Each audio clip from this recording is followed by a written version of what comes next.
I wrote a book called The Franklin Scandal, a story of power brokers, child abuse, and betrayal. And Epstein, in many ways, is a carbon copy of the Franklin Scandal. But for whatever reason, this topic makes people on both sides very uncomfortable. The 1980s, Lawrence King of Omaha ran a child trafficking network with Craig Spence of Washington, D.C.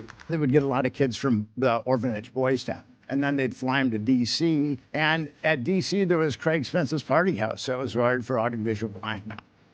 You're saying there was ties with the CIA to the Franklin scandal. Yes. I've heard you talk about Bush. I've heard you talk about Warren Buffett's wife. Who were some of those names he circled?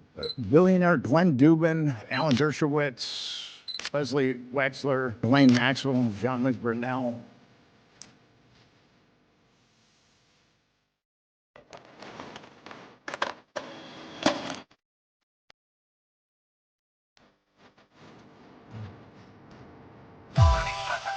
Did you ever think you would make it? I feel I'm supposed I could take sweet victory. I know this life meant for me. Adam, what's your point? The future looks bright. Bet David. My handshake is better than anything I ever signed, right here. You are a one-of-one? My son's right about I don't think I've ever said this before.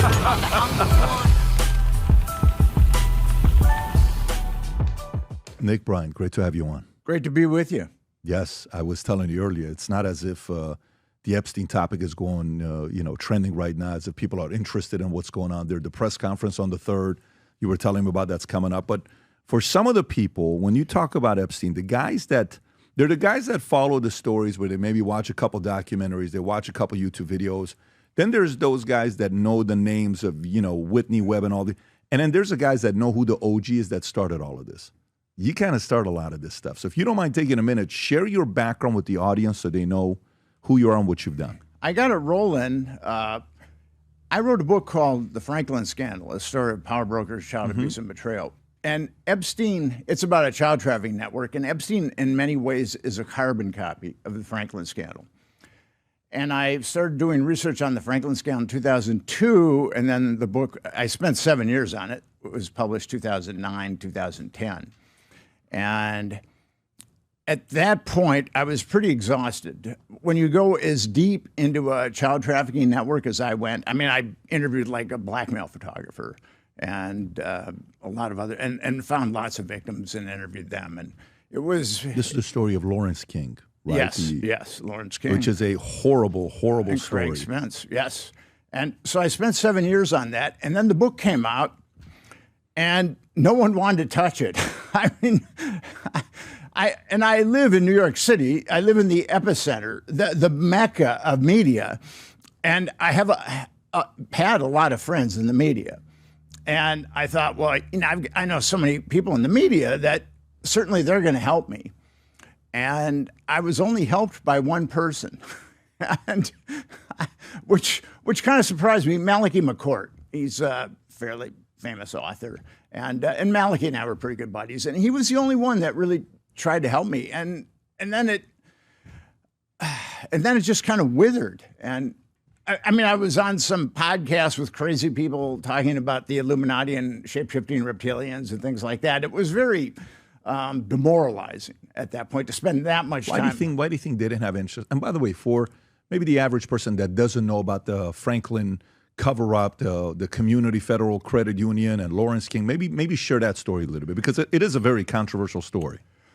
Well, in the 1980s, Lawrence King of Omaha ran a child trafficking network with Craig Spence of Washington, D.C. And they would fly kids mostly from Omaha. They would get a lot of kids from the orphanage Boys Town, and then they'd fly them to D.C.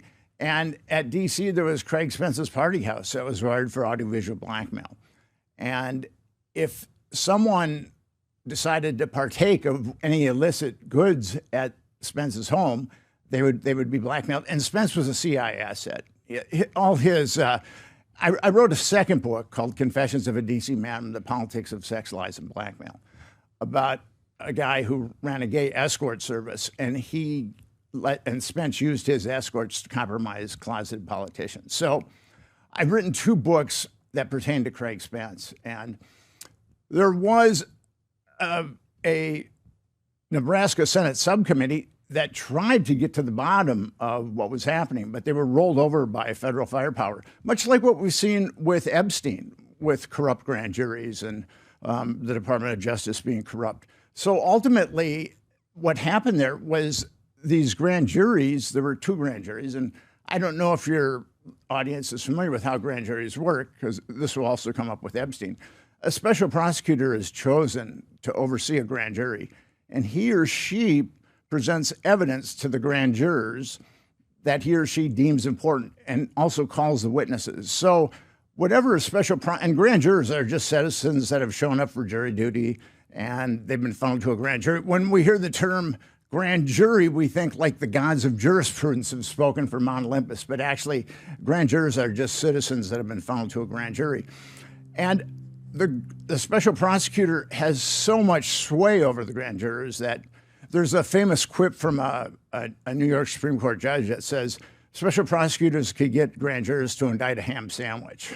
And that's what happened with the Franklin network. That's what happened with the Franklin grand juries. And that's also what happened with the Epstein grand jury. Except with the Franklin grand juries, the kids that wouldn't recant, the FBI came in and got most of the kids to recant. The kids that wouldn't recant, there were 2 of them, were indicted for perjury.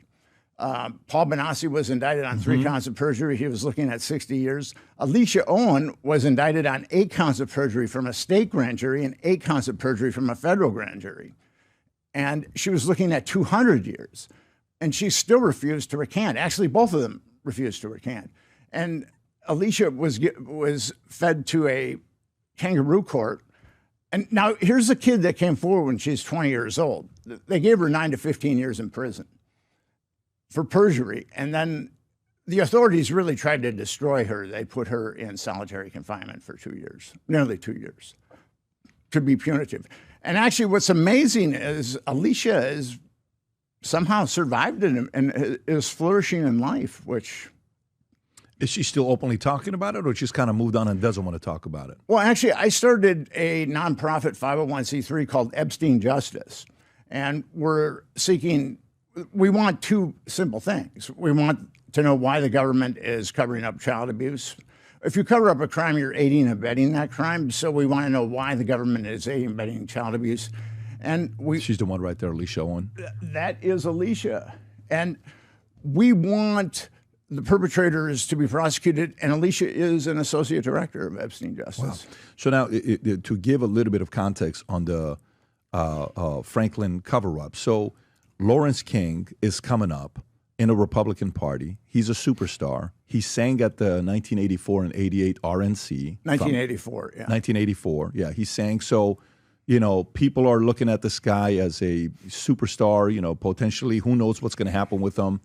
And then there's the $30-40 million scandal, which he goes away for the money, but nothing related to the events that were taking place with underage kids and, the sex and all the stuff that's the scandal that was happening with this, right? Could you give a little bit more context about the story of Franklin cover-up? Well, Lawrence King ran the Franklin Credit Union in Omaha, Nebraska, and he used that as a front for his child trafficking network. And what happened was he was able to stave off federal audits for a number of years, I think 4. And then he was audited and he came up $40 million short. So a Nebraska subcommittee formed to look at his looting of the Franklin Credit Union because he hadn't been audited in a while. But then when they started to form, people in social services came to them and they said, King is running a nationwide pedophile network. And they'd had various reports about King running a nationwide pedophile network. So then the subcommittee started to look at those allegations too. And they had an amazing investigator. His name was Gary Caradori. And he found a number of victims. Actually, I had his records, and he had a list of 60 victims. And that was my job, was to find these victims and get them to talk when I wrote the Franklin scandal. And a lot of the victims don't really use Social Security numbers. They're marginalized. They've come from lower socioeconomic, dysfunctional backgrounds. They've been molested repeatedly, and drugs was always the carrot for most of them. So they were given drugs, and then at a certain point, they lost their youthful marketability, And then they were just expunged by the Wow. network. And so ultimately what you have there is a very dysfunctional individual that's going to go on to commit crimes and thereby compromise their own credibility. And we saw a lot of that. And I was able to find a number of victims and get them to talk to me. And that was tough because some of them didn't want to talk. And some of them, it took me a while to get them to talk. And then some of them really wanted to talk. But I went deep, deep, deep into this network. Like I said, I even got to it like a blackmail photographer. And I was very, very disillusioned by what happened when the Franklin.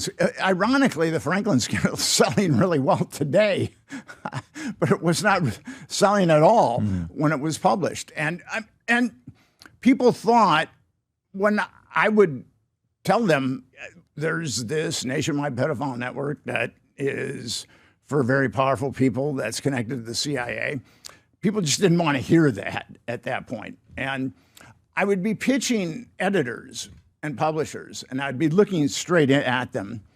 And then I would tell them about this story, and I could see the cognitive dissonance occur before my very eyes.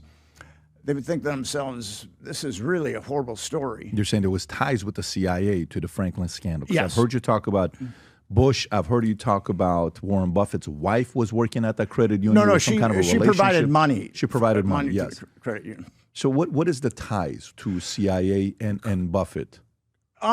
I didn't find any ties to CIA and Buffett, but there's definitely CIAs to Craig Spence, and he was definitely a CIA asset. And he was the second pimp who was in Washington, D.C. And I managed to acquire like 200 flight logs, like with Epstein, with the Franklin scandal, and most of them went to Washington, D.C. And that's where the party house was. And Craig Spence was a powerhouse, a lobbyist, D.C., somebody that a lot of the folks in D.C. respected. So it wasn't like he was a lightweight guy. Yeah, right there. Spence registered with the U.S. State Department as a foreign agent for Japan and began lobbying for Japanese interests. So he's got a very interesting background. With both King and Spence, now this is my surmise, both King and Spence came from relatively lower socioeconomic backgrounds. And King was sent to Thailand during the Vietnam War and given top security clearances. And Spence was also in Southeast Asia reporting as an ABC reporter. And now they both had kind of mediocre careers prior to Southeast Asia, but after Southeast Asia, it's like they come back to the US and like their careers just rocket. And my surmise on this is that King and Spence they were inveterate pedophiles. That King and Spence were probably busted molesting kids in Southeast Asia. And then at that point, they were turned by some dark, malignant corner of our government that perpetrates things like Franklin, also perpetrates things like Epstein. Yeah, and he was apparently giving late night White House tours to boys and taking them in there and some very dark stuff. And I think this guy ended up dying from suicide of the what I don't know whether it was alcohol or drug. He committed suicide in the wake of Washington Times expose on his involvement with a prostitution ring and blackmail. Yeah, so dark guy on what he ended up doing. Well, his suicide was kind of interesting. He was at the Ritz-Carlton dressed up in a tuxedo, and he took an overdose, I believe, of nortriptyline, the antidepressant, but he had a number of notes that were scrawled out. And then he had a newspaper article that was found right next to him. And it was about CIA assets or agents that were forced to testify. And because there was a grand jury that was gunning for him at that point. I don't know. That grand jury is very corrupt. I don't know. But I think that with Craig Spence was a lot like Jeffrey Epstein. Was Craig Spence more like Jeffrey Epstein or Lawrence King? I would say that Craig Spence was more like in Jeffrey what Epstein. ways? He had the connections. He had the power. I would say that Ghislaine Maxwell was analogous to Larry King. As far as Ghislaine Maxwell built the machine that enabled Jeffrey Epstein to get kids, and Lawrence King built the machine that enabled Craig Spence to get kids. Is there a link between Craig Spence and Epstein? Did they ever meet each other or no? No. What's interesting there's one link that I know of. William Barr was the Attorney General under Bush 1 that covered up Franklin. And then he was also the Attorney General under Trump first administration, and he covered up Epstein. So William Barr is a cover-up guy, and he's been with the CIA forever. And it's even on his Wikipedia page that he was in the CIA at a very young age. No, I mean, you see, didn't he and Epstein actually go to school together, or they were at a summer camp together? There was some kind of a picture from them when they were kids. So I was given a picture of Jeffrey Epstein at Interlochen summer camp. Right. And I was given a picture of someone that looked exactly like Donald Barr, who was also attending Interlochen summer camp. Did it end up being him or no? My source said it was, but then Interlochen said it wasn't. This picture right here? Yes, that's the picture. Now, that looks a lot like William Barr. But my source says it was, and Interlochen says it wasn't. So that's a wash. Okay, so outside of the fact that the cover-up is tied to one name, which is Barr, that kind of worked on both cases together, there is no other direct affiliation or connection with not even Ghislaine to her father, Robert Maxwell, that's tied to Craig Spence. There's no ties. I haven't found any, no. Okay. All right, so let's bring it up to today with Epstein. You know, these stories have become more and more. You have the Diddy scandal that just got finalized. You got the Epstein one that's going up, that they have a press conference on September 3rd. You have the recording that was dropped, the 6 hours of recording that was dropped, the interview that they did with, is it Todd Blanche? I'm going to say his name correctly. Todd Blanche spent 6 hours with Ghislaine Maxwell. And this is July 24th or 25th. That was just dropped a few days ago. Have you had a chance to listen to the recording and see what was said? Was there any new things you heard in there that you hadn't known before? Well, this is kind of interesting because someone called me before it came out and said, we're going to get it and we want you to read it. But the Department of Justice reneged. And so I had to read it and when it came out with the person that called you, I don't need names, but the person that called you, are they in right now? Are they working for the government right now? Or are they an outsider? They're an outsider with a lot of juice. Somebody we would know or not? Yes, somebody yes. We would know this person? Yeah, you would know. Okay, so this person has a connection with the insider that they wanted to give that to you, but they didn't. Well, the transcripts were going to be given to him, and he wanted me to read them to see, because he knows about my expertise in this area. So, but they reneged. The Department of Justice, it's like with everything the Department of Justice does with Jeffrey Epstein. It reneges on its promises. Why do you think they did that? What's your speculation? I have no idea. Why they reneged in this particular instance. I don't know. Did you have a chance to go through it and hear what things she had to say? Well, I did. I mean, there wasn't really a lot. Yeah, I didn't hear anything new. I mean, she exonerated Donald Trump. And actually, she had told a former CBS 60 Minutes producer that Epstein had blackmail material on both Clinton and Trump. But in this, I mean, it wouldn't be difficult. There would be a lot of, it would be very advantageous for her. Now, I'm not saying Donald Trump is, I'm not saying he isn't, but it would be very advantageous for her to exonerate Donald Trump because she gets moved to a cush prison and hopefully she doesn't get a pardon. I mean, I'm really hoping that she does not get a pardon. You think she will? I hope not. She led a lot of lambs to the slaughter, and she's a vile, evil woman. So I really hope she doesn't get a pardon. Got it. Okay, so how did you start even from the beginning with Epstein? I got the Franklin cover-up story, so now you're 7 years there. They don't want to do anything with your book. You meet this fellow who is the only one, you said, what's his name, Malachi McCork? Malachi McCork. Malachi McCork, who's the one that's willing to entertain it.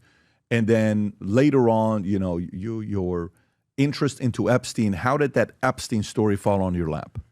Well, with the Franklin scandal, when I was meeting with editors and publishers trying to get something done, I was represented by a fairly big agency, and then I gave them the Franklin book proposal, and they dropped me. And then I had another very good agent, James Fitzgerald, try to sell the book, and he couldn't. But I would be meeting with editors and publishers, and I would tell them about the Franklin scandal, and I could see, as I said earlier, the cognitive dissonance in their eyes. They would say to themselves, this is a horrible story.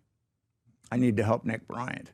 Or I can just write Nick Bryant off as crazy right now and have a nice meal with my family tonight. So they all went that way. And I was surprised because I had some, as I said earlier, some really good friends in the media. So when this book came out and we could get no traction, I was talking to crazy people on podcasts, I went through a deep period of despondency.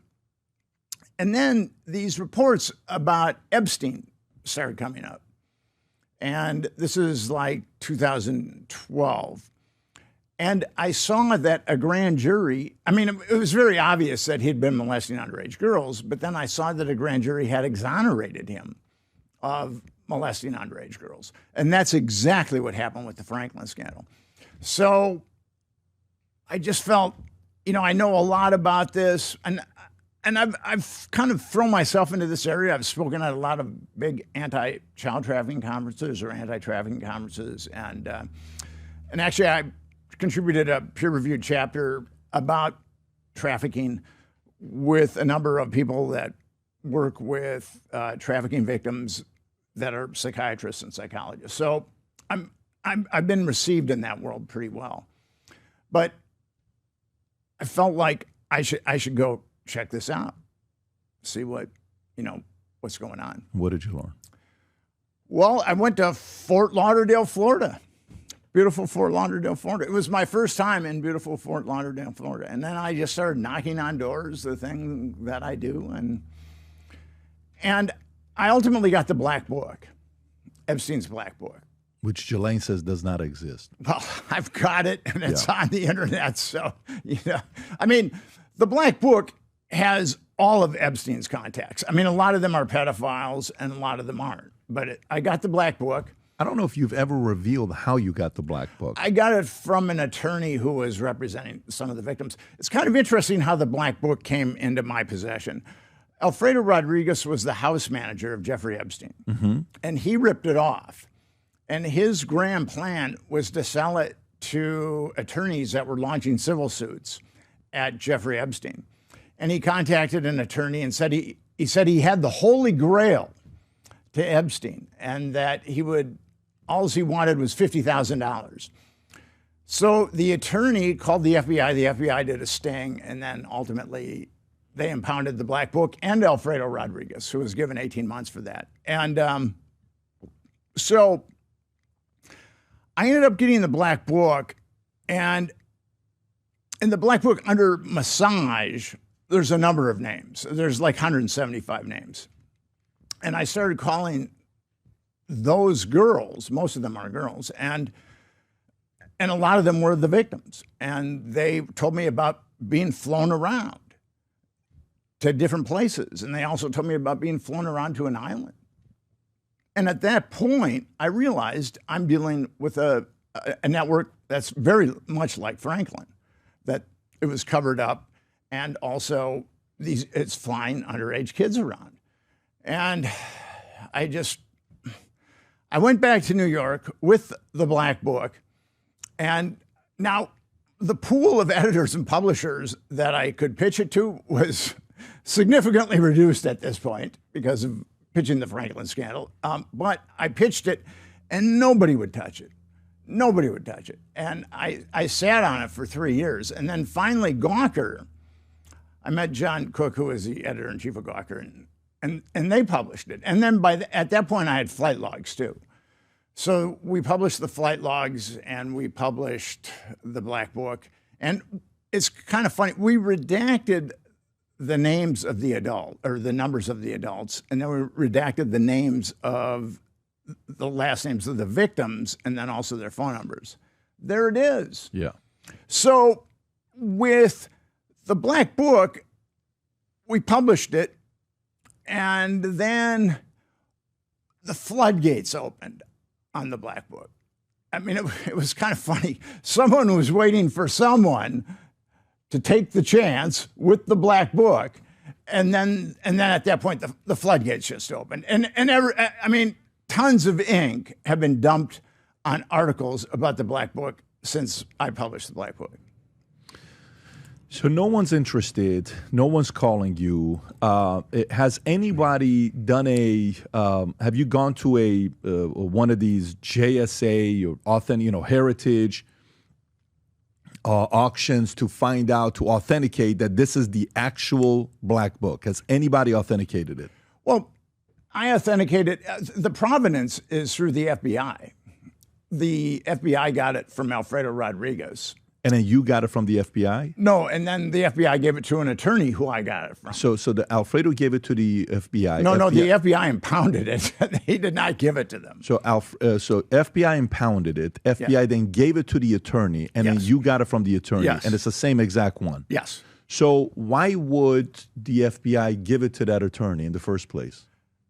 What's interesting, I've found, I don't know the exact mechanisms involved in that, but the Department of Justice was really gung-ho on covering up Epstein at all. And I think that there were some people in the FBI that had some very strong misgivings about it. I don't know exactly why the FBI gave it to the attorney, but that's my surmise on that. Got it. Okay. So, so has any unique person, I talked to Michael Wolff the other day, he's got 100 hours of conversations with Epstein at his place, at his private residence in New York. Steve Bannon has about 15, 16 hours when he was prepping him for how to recreate his brand in the media limelight. And, originally I thought it was Bannon's, but apparently Epstein's estate owns that recording. So Bannon does not, based on what Michael Wolff told me when I had him on. Has anybody knocked on your door, anybody interesting knocked on your door to actually see the black book that you have? I mean, we put it up on the internet, and it's... No, to actually physically see it. No. Would you sell the black book? I mean, the thing about the black book is it's all over the internet at this point, and there's there are multiple unredacted versions of it. So it's all over the internet. And when I say black book, I'm not saying the people that are in there are exclusively perps. Of course. But a lot of them are, a lot of them aren't. Got it. It is, Alfredo Rodriguez called it the Holy Grail, and it is the Holy Grail to a certain degree because it does show all the people that Epstein dealt with. And a telltale, I won't say this categorically, but a telltale sign is if there's a lot of numbers, it means that Epstein dealt with them quite frequently. And Alfredo Rodriguez circled people that he said were in cahoots with Epstein as far as the child trafficking. And who were some of those names he circled? They're billionaire Glenn Dubin, Alan Dershowitz, Leslie Wexler, Ghislaine Maxwell, Jean-Luc Brunel. Actually, Donald Trump's name is circled too. And Ehud Barak, the former prime minister of Israel. So there's a lot of powerful people. And these are friends of his. Is Alfredo saying these are friends of his? They're saying, what he's saying when they're circled is that Epstein was in cahoots with them as far as the child pandering. Got it. Okay.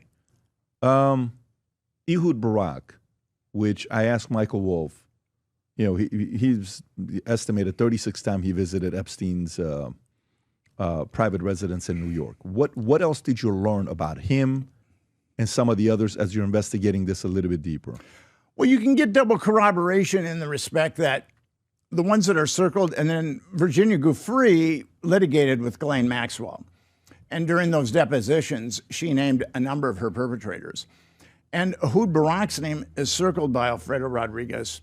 And Virginia Giuffre named Ehud Barak as a perpetrator, actually a very nasty individual. Ghislaine Maxwell's name is circled, and Virginia named her as a perpetrator. Leslie Wexler's name is circled, and Virginia named him as a perpetrator. Jean-Luc Brunel's name is circled, and Virginia named him as a perpetrator. Alan Dershowitz's name is circled, and Virginia named him as a perpetrator. And Bill Richardson, he was the former governor of Mexico, or New Mexico, and also Clinton's energy czar. And his name is circled, and Virginia named him as a perpetrator.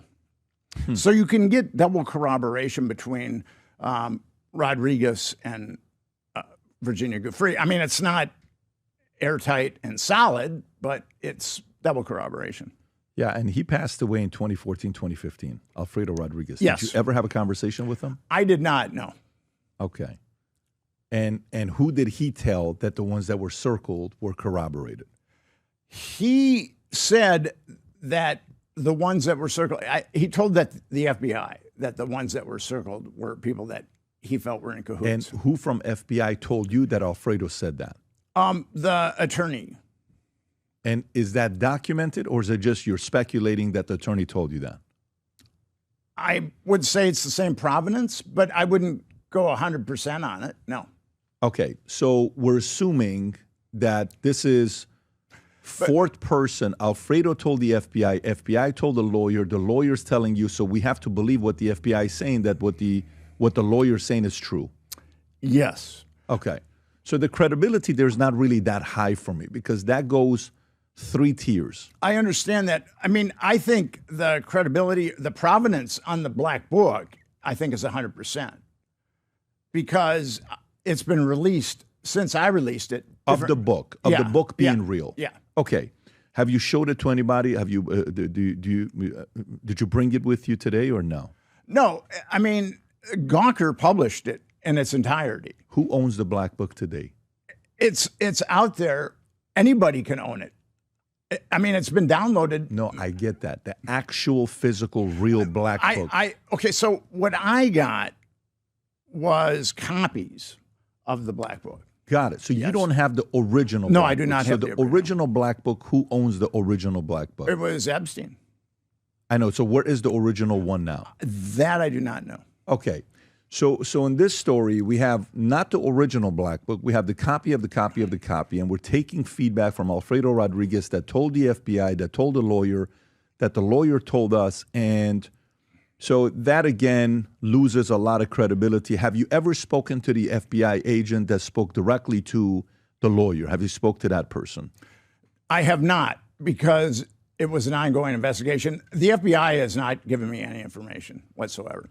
But as I said, I've got no doubts that what the copy of the Black Book that Alfredo Rodriguez got was exactly what he had ripped off from Epstein. How do you know that? You have to realize I'm a guy that's very skeptical I understand with this, that. but I also there's an FBI report on it. Okay. I can send you the FBI report. Okay, so the FBI report shows the exact copies that match what you have.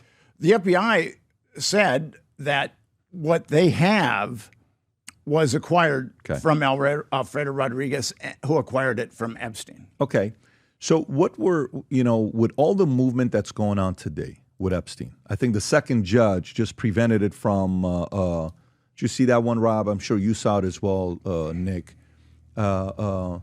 Judge denies request to unseal the Epstein files. Now, this is a second one. That's for the grand jury.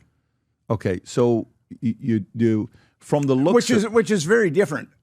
Okay, so Epstein was arrested in 2019, and there was a grand jury prior to that indicted him on one count of child trafficking, I believe it was.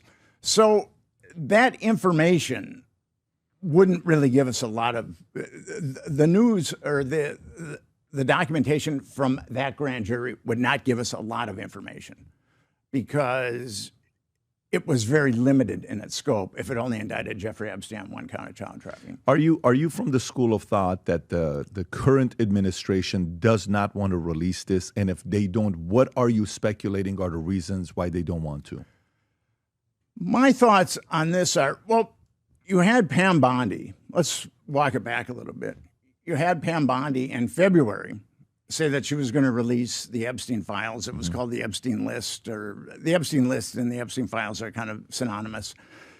So she said that she was going to release it, and then she released a nothing sandwich. Now, the Black Book that she released was the Black Book that I released, except the Black Book that she released had everybody's name redacted. We only redacted the numbers of the people, the adults in the Black Book, and then the people that were potentially victims, we redacted their last names and also their numbers. So she said that she'd been burned by the FBI field office in New York City, and that's why she and that's why she served us a nothing sandwich. And then she keeps on putting herself in a bigger and bigger hole, because then she says that she's going to release everything and that the only matters related to national security will be redacted.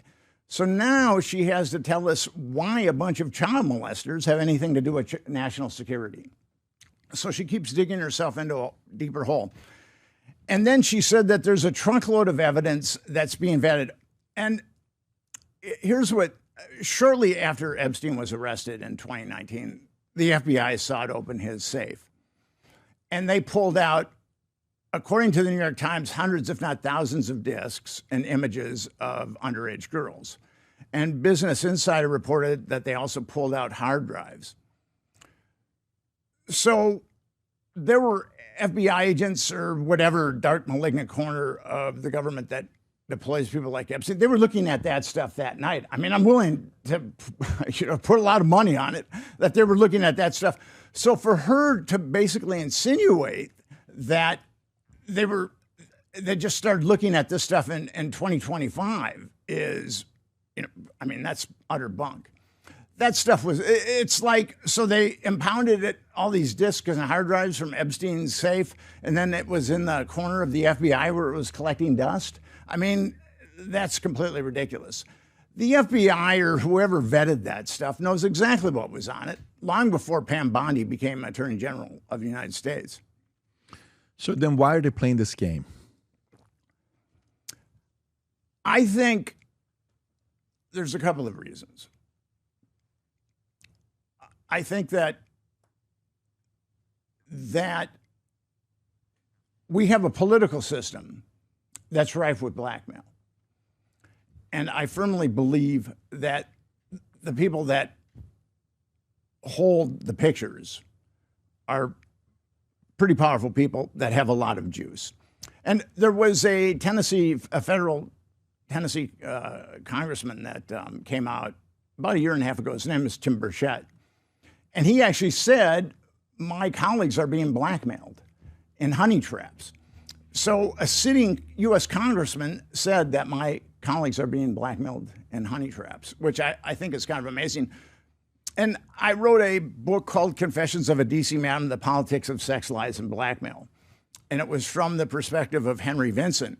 And he ran a gay escort service, and Craig Spence would use his gay escorts to compromise politicians. And we also saw that in the Franklin scandal. So I got to a blackmail photographer, and I was trying to get my mind around this, because this is something that you really don't read about in books. Now you can, because I wrote a book called The Franklin Scandal, but you really don't read about it in books. And I got to this blackmail photographer who was unctuous, but I think that it's kind of funny with people that you cultivate as sources. Some of them are unctuous. They're not the paragon of morality. But, and this has happened to me a few times, where early on, they're pretty honest to you. And then later on, something switches. And then and I had this with this blackmail photographer, but I'll give you the metaphor that he used. He said, once you're compromised, it's like you're on a big, beautiful yacht. And you can have anything you want on that big, beautiful yacht. And it's a beautiful day. And there's nothing but good times on the yacht. But if you decide to get off the yacht, the people on the yacht are going to make sure that you drown. And I think that that's a very good metaphor for how blackmail works in our political system. Okay, so again, Nick, I'm trying to go as specific for the audience to get it. So you're saying there's a blackmail operation going here. That's your claim. Is that fair to say? Yes. Okay, so you're saying there's a blackmail operation going here. When I sat with Michael claims that if if Jeffrey Epstein was a Mossad agent working for Israel, he would have been terrible because he had such a big mouth and he couldn't stop talking. And he would always tell everyone's business to everybody. He was always talking, right? So maybe Israel could have used them, but in what ways, who knows? And by the way, I haven't even asked you, is your speculation that the blackmail was tied to an intel agency where I'm sending assets, information over back to Israel? Is that where you're at as well, or no? Because I know where... Well, let's take a look at that. People ask me this all the time. Yeah. Was Jeffrey Epstein connected to the Mossad? Mm-hmm. And I say Jeffrey Epstein very well might have been connected to the Mossad, but I don't really see the dark side of the CIA that does this type of thing, allowing the dark side of the Mossad to compromise American politicians on American soil without getting a cut of that intelligence. So I think that actually there's a dark side of the Mossad, there's a dark side of the CIA, and I think that they were working together. And the amount of power that was used. So Alexander Acosta was the U.S. attorney, and he was asked, I mean, he gave Jeffrey Epstein a sweetheart deal, and he gave all the co-conspirators blanket immunity. And he was getting vetted to be Trump's labor secretary, and he was asked, why did you go so light on Epstein? And he said, I was told that Epstein was intelligence and that I had to back off. Now, there's only two people, I've talked to a number of legal scholars about this, there's only two people in the government that can tell a U.S. attorney to stand down. One is the attorney general, and one is the president. A U.S. attorney isn't going to go out on a limb and cover up a bunch of child molesters unless he's told to. And the attorney general isn't going to go out on a limb and cover up a bunch of child molesters unless he's told to. And the sweetheart deal was in 2007. So George Bush II and Alberto Gonzales, George Bush II was the president, Alberto Gonzales was his attorney general. And that really shows how much power was deployed. I mean, that came from the top. That came from Mount Olympus to cover this up. Okay. So came from Mount Olympus to cover this up. Hi, I'm Nick Bryant, and if you want to connect with me on Connect. You can ask me about Epstein justice and also all things Epstein. One, he's given assets. Two, why else could be the reason why they're protecting this guy, Epstein? Because, and you talk about Epstein, Michael Wolff talking about Epstein, there was a article, I believe it came out in 2001. It was from the Evening Standard, the UK. Mm-hmm. And it was, I think, probably the best article that's been written about Epstein. And it was talking about Epstein being a spook. And it was saying that Epstein had said that he was CIA, but he no longer says that. So it was written by Nigel, I can't think of his last name, but it's a Daily Standard article and or a Nightly Standard article, and it's a very good article. It's a Nigel Farage or Nigel? I want to say Ross, but I can't remember his last name. Okay. Evening Standard from the UK, 2001, and all his homes were wired for audiovisual blackmail. According to two victims, his New York home, there was a secret, and this is exactly like with Spence's home. There was a secret room, and it had monitors of the bedrooms and the bathrooms. And according to one victim, there were men, as in plural, sitting in this room monitoring everything. And then another victim said that she had been in the room, but she didn't talk about various individuals monitoring anything. And every residence that he had clandestine cameras. So to say that he wasn't in the business of blackmail, I think, is very naive. I think he was. I actually think he was. I'm just trying to see what... okay, so maybe let's talk about stuff that is currently happening. Rob, do you have the link from CNN? This is what CNN just posted today, okay? And it's not normal for CNN to share a clip like this. If you don't have it, Rob, I'll just text it to you. So CNN, some would say pretty friendly to the Clintons. They don't normally go after the Clintons. And just out of nowhere, while everybody is kind of trying to move on with linking Epstein and Clinton, especially on the left, this was a video that they post on their Instagram account, I think just earlier today, if not yesterday, talking about an event that the Clintons recognized Ghislaine Maxwell in 2013 after Epstein scandal. So if you can play this clip, Rob, go for it. Has uncovered photos and videos showing Ghislaine Maxwell being honored at a prestigious Clinton Global Initiative conference in 2013, years after she was publicly accused of helping Jeffrey Epstein groom and abuse minors. May I have all of you who we are honoring today please stand up so that you can be recognized.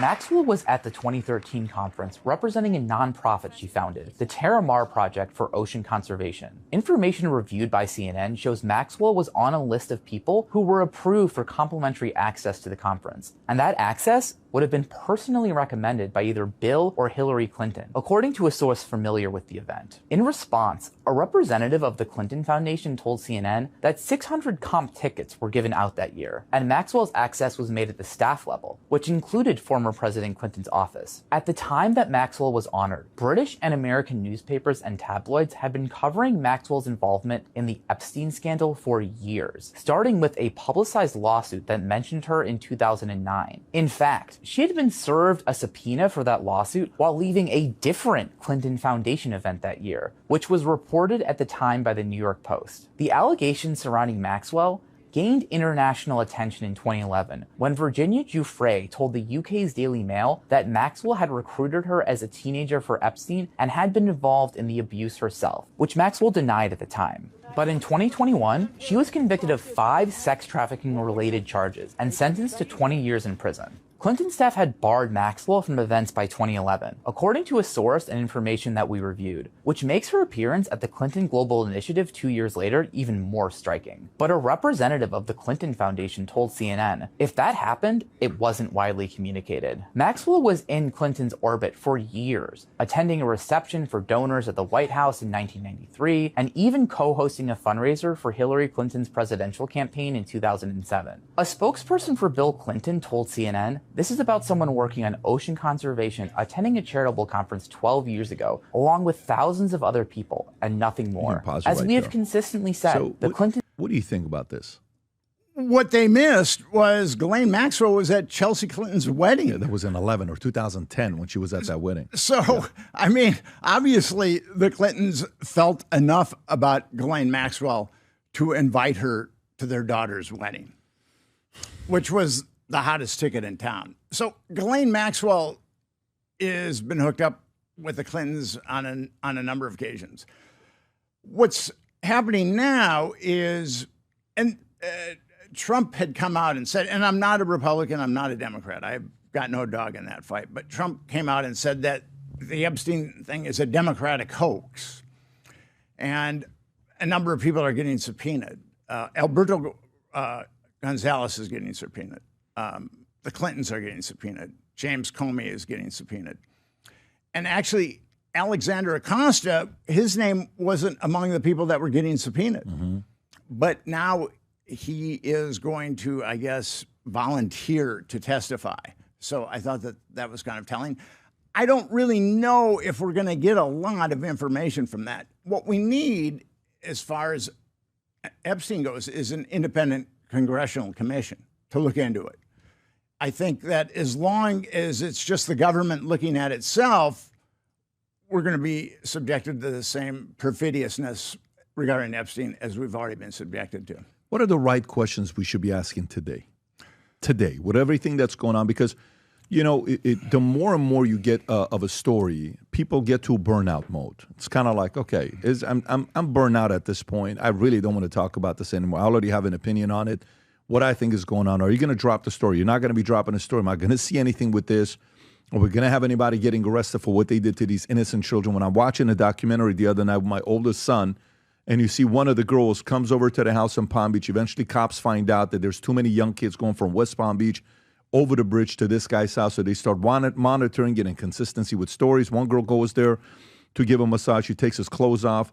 And she says, I don't want to do this. And he says, well, can you at least go find a girl? Every girl you bring, I'm going to give you $200. So she starts bringing a bunch of girls. She brought 24 girls, and she got paid $200 each time. The youngest girl she brought. You're talking about Haley Robson. Yeah, yes. The youngest girl she brought was 14 years old. So she made a few $1,000s. Then she goes and talks to the cops.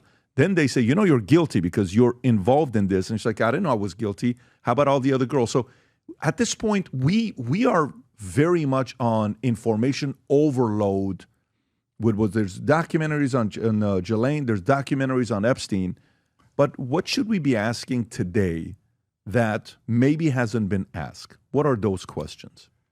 Well, what's really important that we ask, and 89%, according to a CBS poll, 89% of Americans want everything on Jeffrey Epstein. The question that we really need to ask, and this is why we need an independent commission, is why is the federal government covering up child trafficking? When you cover up a crime, you're aiding and abetting that crime. So why is the federal government aiding and abetting child trafficking? That should be the first question. And I think once that question is answered, then we can get to the bottom of Jeffrey Epstein. Okay. So why do you think they're hiding it? Because to me, when I'm looking at this is what I see. Yesterday, President Trump announced that moving forward, if you burn the flag, you're facing up to 1 year jail time, okay? Now, some people don't like that. I support it. I've been asking for this for years to say that we have to, I don't think it's okay for people to burn the American flag in a country that gave them freedom. I don't think it's okay to do that. I'm uncomfortable with that myself. That can be debated and go back and forth. Yeah, okay, yes, no, maybe, great. Guess what? Blanket statement. You like it, you don't like it, you burn the flag, you're going to jail. I think we're one of the only countries that you don't go to jail for burning the flag. All right, cool. That's out there.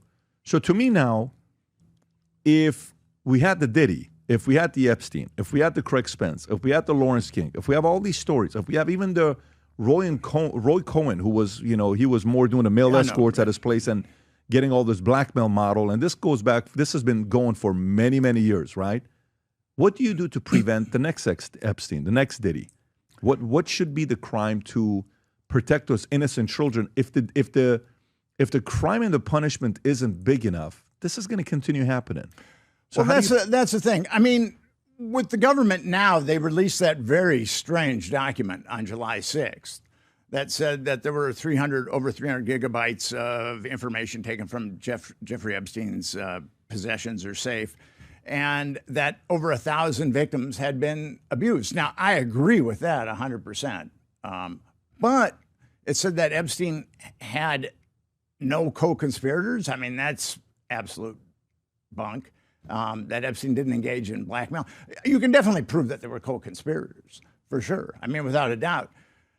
I mean, the New York Times wrote an article about 6 co-conspirators: Ghislaine Maxwell, Sarah Kellen, Leslie Groff, Adriana Ross, Nadia Marcinkova, and Haley Robinson, who you were talking about. And then Politico named 3 or 4 of them also. Mm-hmm. So, and actually Kellen, if you look at the Palm Beach Police Department notes on the investigation, Kellen comes up all the time as far as leading lambs to slaughter. So if we really wanted to go about this, how the Department of Justice is taking down the mafia is they get little fish and then they indict them on multiple RICO predicates, and then they're looking at the rest of their life in prison, and then they roll over on the big fish. We know about Kellen, we know about Groff, we know about Marcinkova, we know about Ross.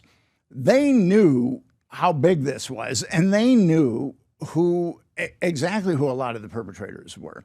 But they've been unscathed, and actually they were named in the non-prosecution agreement as the non-prosecution agreement gave everyone, all the co-conspirators, blanket immunity, but they were specifically named in the non-prosecution agreement.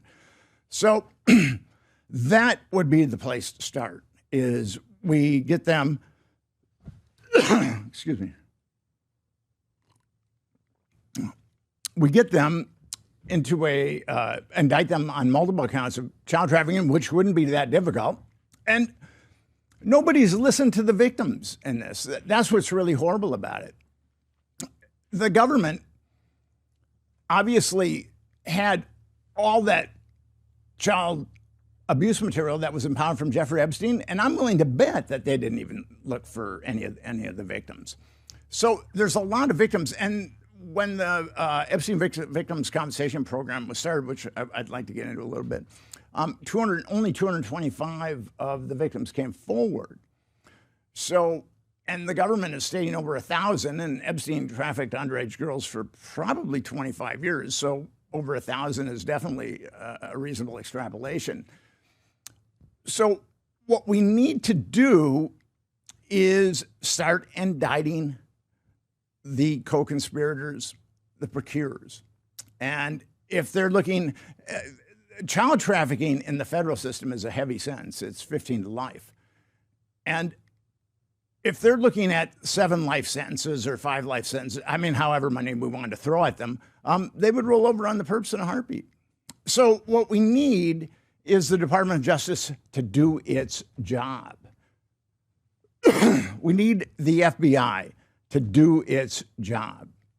And I started an organization. It's called Epstein Justice. Your audience can go to epsteinjustice.com, and we have webinars every month on how we can put, basically what we're trying to do is form a congressional commission.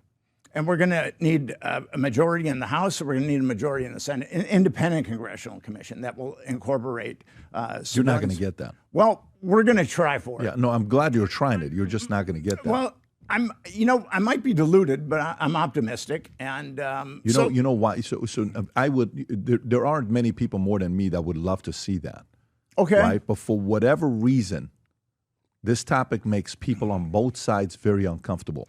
What is Thomas Massey's involvement right now with you? Because I think he wants to see something like this come out, right? Yes. So credit to him. Who else like Thomas Massey are coming out saying, hey, we have to find out what happened here? That bill has, I believe, over 34 co-sponsors at this point, both from the right and from the left. You've got very conservative guys like Tim Burchett, and then you've got very liberal types like AOC. They're coming together on this. So there's a number of co-sponsors out there for that bill. And there's going to be a... AOC's on that list as well? AOC. Can you zoom in on that list to see who it is? So these are the names. How many do we have now? I mean, they keep adding... So we got Massey. Okay. Ilhan Omar on that list. Interesting. Brad Sherman, that's California. That was my congressman in the area I was in. Pelosi, keep going lower. Who else do you see there? I don't see AOC on that list. I saw her. How many do we have at this point? 23, it says here. Oh, 23. 22 Democrats and 1 Republican. So you have, and what is the bill? What is the bill? Is that the latest? Look for the latest one. It's 851. Try 851. It wants an investigation into Epstein. If it's not 851, it's 581. HR 581. Yeah.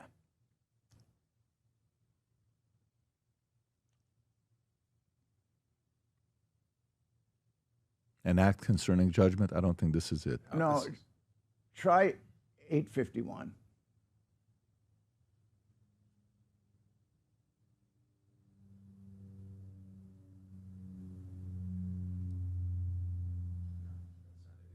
No, neither one of them. It's not 581 or 851. But you're saying AOC's on the list. It looks like the majority what we just looked at with Thomas Massey was Democrats with only one being a Republican. House Resolution 581. Here. Okay, there we go. Can you see who's on the list, Yeah. Rob? Co-sponsors 44 now. Okay, there's 44. Zoom in a little bit. And it's 33 Democrat, 11 Republican. Marjorie Taylor Greene's on it. Rokana's on it. Tim Burchett's on it. So Lauren Boebert's on it. Corey Mills is on it. Tom Barrett is on it. Rashid Tlaib is on it. AOC's on it. Nancy Mace is on it. Jamie Raskin's on it. Nancy Pelosi is on it. What else you got? You're going through it fast. I'm trying to see. Brad Sherman, same name. Okay, you got a few names on there. So 44 names that are on there now. But AOC should be on there. I thought she is. I said her name. She is on there. Okay, yeah, good. She is on there. So what we need to do is make sure that the government doesn't cover up child trafficking anymore. Don't you think that that's what we need to do? To me, I'm sick of it. I just want accountability. I want to know what's going to happen for these guys to be held accountable. Okay, so what we need is an independent congressional commission to look into this. That's what Epstein justice is all about. In order for that to happen, you need a major support from the top to push for it. Well, you need a majority in the House and a majority in the Senate. But if we don't stop this, think about it. Our government, and I love the United States of America. I love the United States of America. Our government, and the United States of America is different than its government. Our government is aiding and abetting child trafficking. We have to stop it.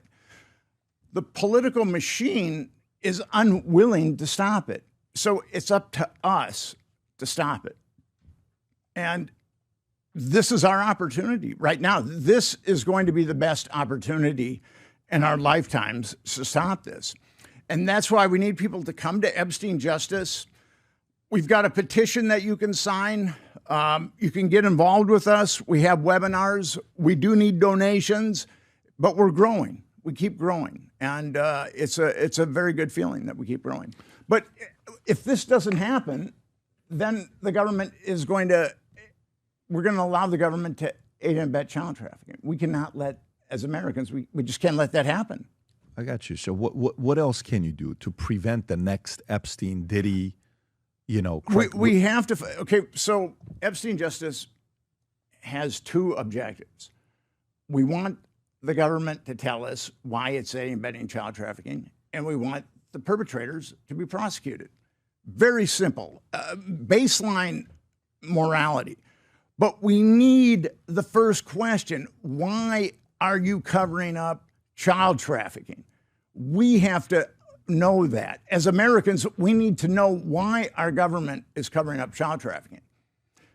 And until we have that answer, and we can stop the mechanisms that are involved in it, then it's going to continue.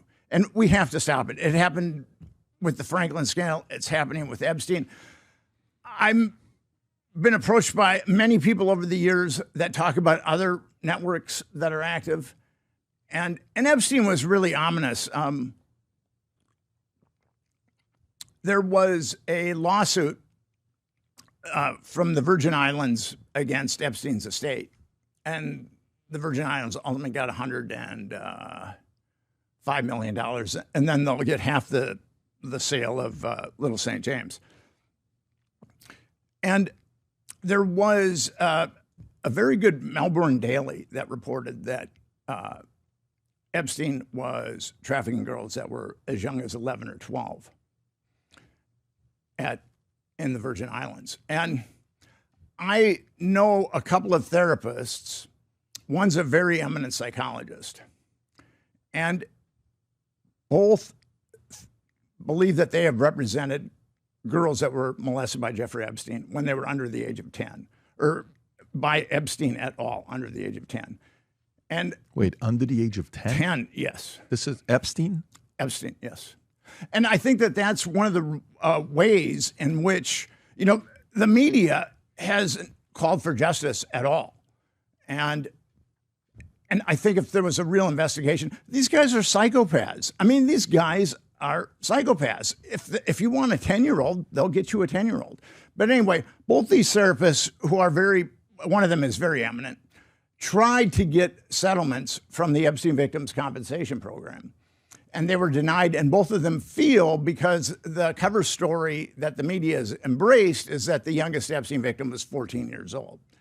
So although we have evidence of Epstein trafficking girls younger than that, according to the Melbourne Daily, The Age, and then we have these two therapists who are very, very solid therapists saying that they have clients that they believe were trafficked under the age of 10. So the media has done everything it possibly can to sanitize Jeffrey Epstein. I'm not aware of a media outlet that has said, hey, we need justice here.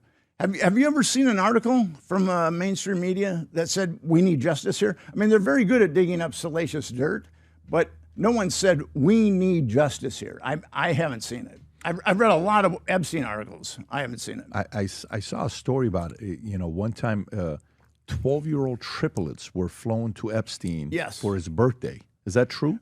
They were bought in Eastern Europe. Yeah. 12-year-old triplets. Yeah. I mean, who brought them in is the question. According to Virginia Giuffre, Epstein and Brunel had some kind of connection in the government where they could get these girls visas, which wouldn't surprise me given everything that they got away with for all those years. Yeah, this is the one that Vice reported on unsealed documents from 2015 civil action by Giuffre, which included her deposition recounting this claim. Additional investigative reporting, such as the Mindsight News, corroborated the details, noting that court documents record that details from the investigation include allegation of 12-year-old triplets were flown in from France for Epstein's birthday and flown back the following day after being sexually abused. Virginia describes an orgy in which there were 12-year-olds there. So, yes. And we've got the Melbourne newspaper, daily newspaper, saying 11 and 12. And then we've got these therapists saying under 10. So if the media really why am I able to get this information? And the media, the mainstream media with its seemingly infinite resources cannot get this information. What is up with that? Yeah, wasn't there a movie with, what's his name? Liam Neeson and Maggie Grace called Taken. Yes. Where she gets taken and goes to a, sex trafficking place where she's he finally finds him the girls are coming out dancing and he's behind the glass and they're watching and they're bidding 10 grand, 20 grand, 30 grand, 40 grand, 50 grand. So, that movie, and then at the end of the movie, I think he goes up and kills the person, whatever it is. So it's not like this stuff doesn't exist and it doesn't happen. This has been going around for a long time. The question is, what is the crime? Who is a comparable person like an Epstein or a Diddy or a Craig Spence that was caught? What is the worst punishment that a country that is a westernized country that's given to people like that we can go back and see a pattern there? Who have we punished for somebody that did this? Say somebody else ran something like this. Is there another Epstein or a Diddy that did this, that got the death penalty, that went to jail for God knows how many years? Do those stories exist? Case studies exist? Okay, the FBI, when the Department of Justice was going to engage, what happened was there was a 14-year-old girl who told her stepmother that she'd been molested by Jeffrey Epstein. And her mother brought her to the Palm Beach Police Department, and she was from a lower socioeconomic part of Palm Beach, if there is such a thing in Palm Beach. But anyway, she was from a lower socioeconomic part of Palm Beach, and she was able to describe the interior of his home and also his anatomy, and that's what started their investigation. And by the time, and now there's numbers that are conflicting here. They had the statements of 5 victims, but then there were 17 corroborating statements. And from what I understand, this number has fluctuated, but they knew of at least 17 victims.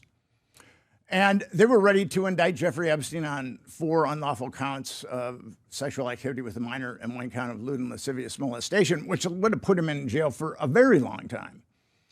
And then it was given to this grand jury and the special prosecutor was Lana Bell Lovick, and she called 2 of the victims. She could have called many more, but she called 2, and one was 16 years old, and she'd been molested by Epstein when she was 14, and one was 18. She'd been molested by Jeffrey Epstein multiple times when she was 16.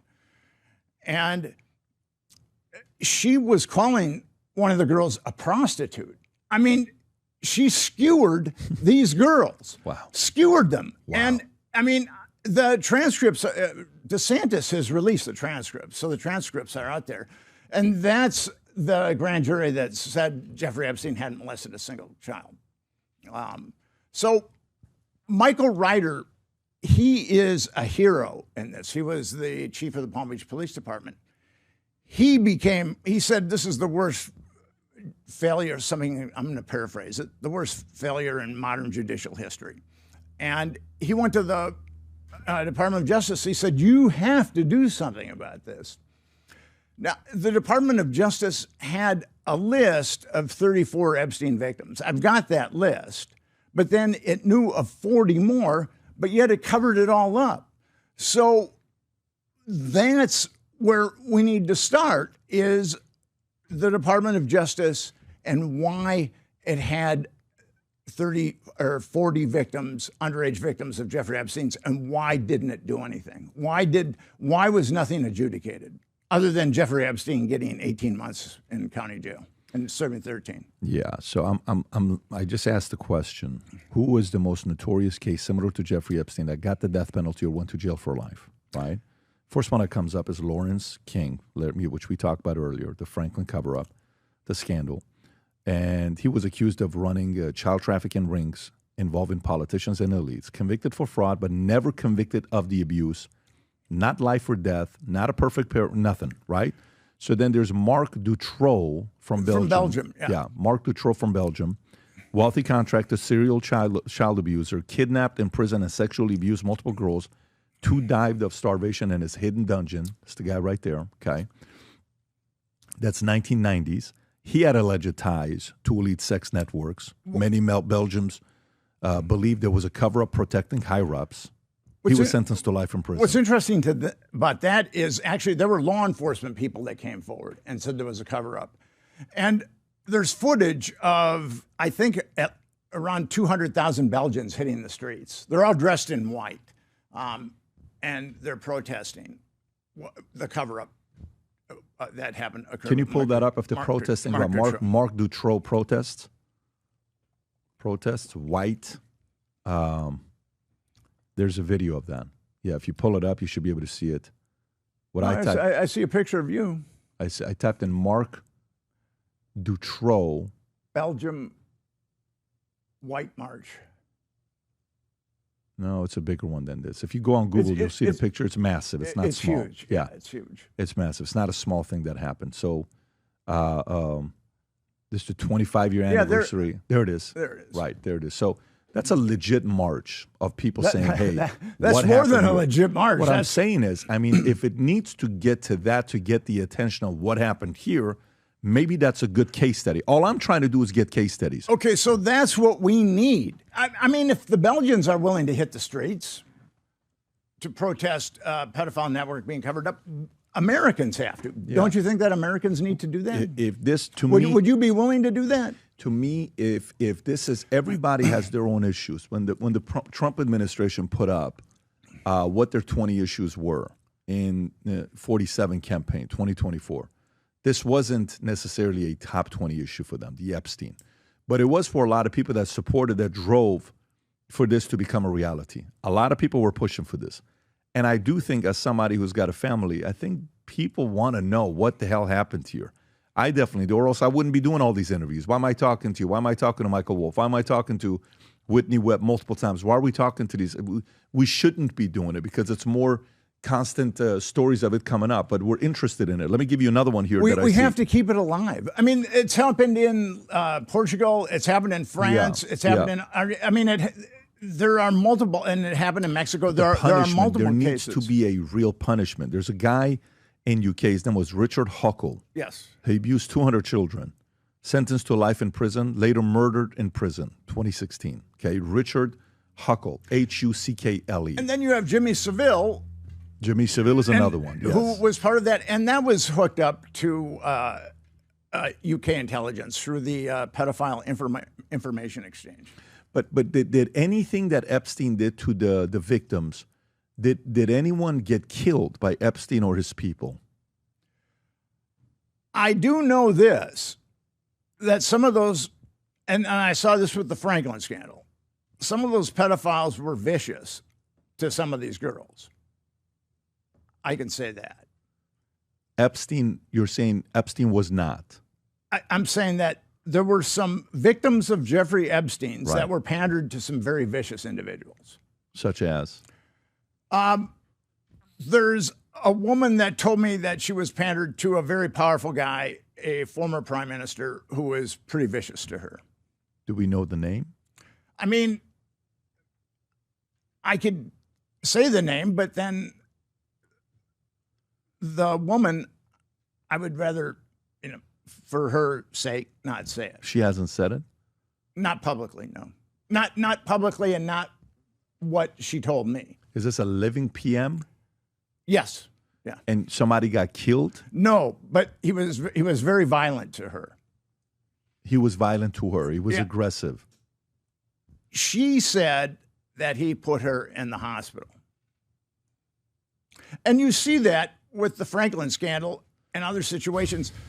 Like with Dutroux, he started killing girls. And you see unbelievable sadism in the Franklin scandal with the victims. Yeah, so to me because when you look at these cases, what gets the attention is if that's taking place. You have the story of Luis Gravito, Colombia, serial child killer, convicted of murdering over 100 children, sentenced to 1,853 years, reduced to under Colombian law, no death penalty, died in 2023. That's the guy right there. But he killed 100 children. Then you have another one called John Wayne Gacy, serial killer who raped and murdered at least 33 young men, executed by lethal injection. He was more into Boys. well, older. I think a lot of his victims were older than 18 years old. So his was older than 18 years old. He might have. So killed you're some saying minors. at least he followed the laws, what you're saying? No, I'm not. Come on, Nick. But no. Don't What I'm downsize, saying, if you're talking downplay it. about pedophilic perpetrators, So he would ID them before he did anything to them or yeah, kill them. I think he ID'd them. And Well, then, what a yeah. responsible killer you are, buddy. So we see these in multiple cultures, but Lawrence King did no time for molesting children. Craig Spence did no time for molesting children.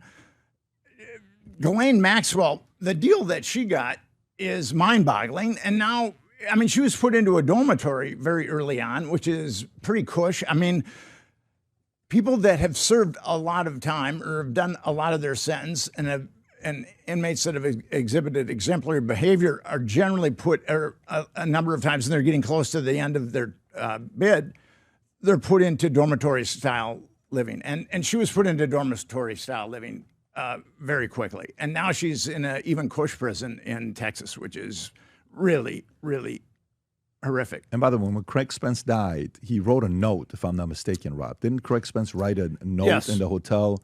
And he says, take this as my form of resignation or something, Yes. some Right weird here. like that. Yeah. Hey, Chief, consider this my resignation effective immediately. As you always said, you can't ask others to make a sacrifice if you are not ready to do the same. Life is a duty. God bless America. This is after he killed himself, taking all those 7 Xanax, small packets of Xanax. Well, I've heard of different pills that he took to overdose, but yes, he was in a tuxedo and he was at the Ritz-Carlton in Boston. So, What a way to go. so that's how. What a way to go. So he wanted to have a black tie event when he killed But himself. he was never arrested, indicted for molesting So a single nobody child. has. So to me, there's a difference between, when you're put on that, what is that list that you go to any city, you're on a list. What is that list Sex called? offender registry. Sex offender registry, which, by the way, it's a very effective thing because, and you can even go and see how many sex offenders live around you. I mean, that is a public humiliation, old school type of way of doing things, right? So that's one. But when you're talking about a guy like Epstein, Ghislaine, if Ghislaine, if she is given a pardon and she's released, how do you think the market's going to react if that happens? Well, I hope that there's tremendous outrage, but we need outrage now. Yeah. I mean, Ghislaine Maxwell, Jeffrey Epstein didn't even have to register as a perpetrator in New Mexico because he'd pandered underage girls to both Bill Richardson and Bruce King, who were the governors of New Mexico. He bought the property from the governor, the 8,000 acre property. So we need something now. Yeah. That's why Epstein justice is really important. I mean, don't you think that if our government's not going to do it, that us as Americans, we have to create a movement. Now, movements are difficult. There was the labor's rights movement. And at one point, people that wanted unions were considered far left radicals. There was a civil rights movement. There was the women's rights movement. Now we have to come together and make sure that the children have a right not to be molested. Now, if you look at the numbers of kids that are molested in the United States, it's pretty mind-boggling. Now, this is from the CDC, according to the Centers for Disease Control. 25% of underage girls have been molested, and people in the field think that that's conservative, and 5% of underage boys. Now, there are studies that go as high as 16% on underage boys, but if we just stick with the CDC numbers, there are 50 million Americans that have been molested as children. 50 million. We need to stop this, and we have to, and this is what's really important about Epstein. If we allow the Department of Justice to cover up a proven trafficking network like Epstein, that sends a message to millions of Americans that you have no voice and no hope for justice. That's another reason why we have to put our foot down and say no more. Yeah, I don't disagree. By the way, there's another list. When I had this guy named Anthony Weiner on, I don't know if you're familiar with him. I asked him about a bunch of different questions, but there's another article that just came out talking about the number of names tied to Epstein that have died from murky circumstances, suicide or different things. Rob, do you have that list? I do. If you have that list, if you want to pull it up, I don't know if it can be zoomed in or not, if it's blurry.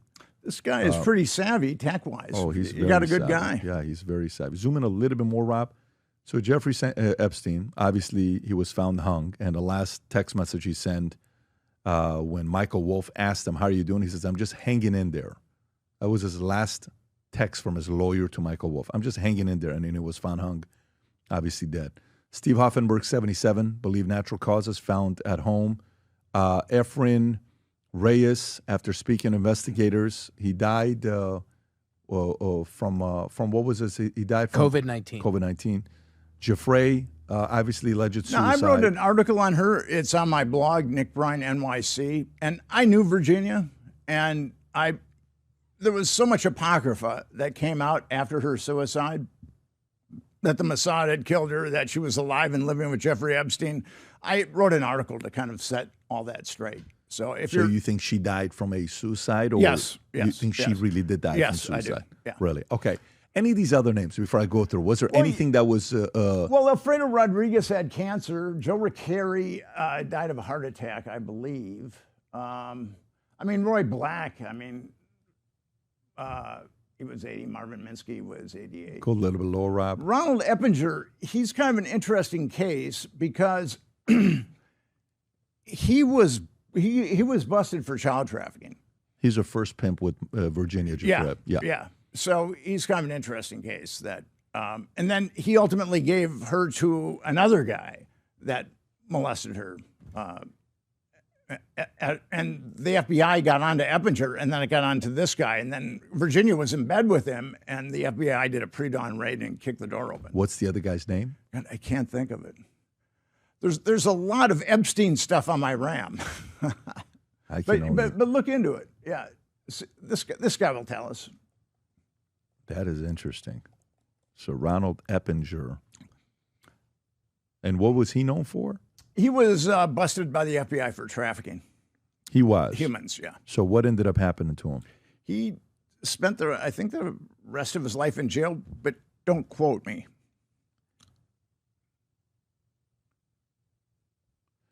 Interesting.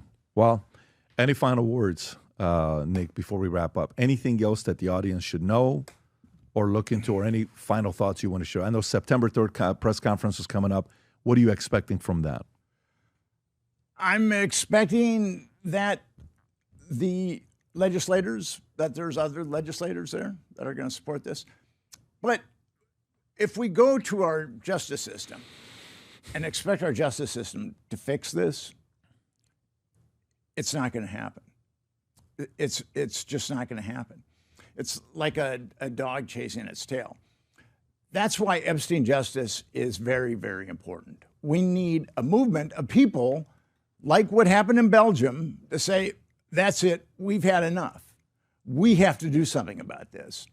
And short of that, this is going to continue. And there's going to be more children molested. And as I said earlier, according to the CDC, there's over 50 million Americans that have been sexually abused as when they were underage. So we have to put our foot down on this and just say no more. If we're not going to fix that huge endemic problem until we fix our justice system. And our justice system actually prosecutes people that molested children. And that has to be a preeminent concern of ours. I mean, I understand the government crossing certain lines, but this is a line in the sand that should not be crossed. American children should not be trafficked in America, and their molesters shouldn't be molesting them with impunity because the Department of Justice refuses to prosecute them. I mean, that's what's really important here. And Epstein justice, we're taking a big step, and I'm really heartened by the way that we're growing. we're really going. There's a lot of people like you that are outraged. I've been outraged forever. I was outraged when I got the Black Book and I started calling these victims, and they started telling me about being flown around. And I was outraged about the Franklin scandal that none of the perps. Has Elon Musk at all been involved? Has he done anything with you guys or Massey or no? Because I know Elon has got a relationship with Massey. Massey has pledged his support to Epstein justice, which is great. Elon has not yet. Elon is not, no. Okay, got it.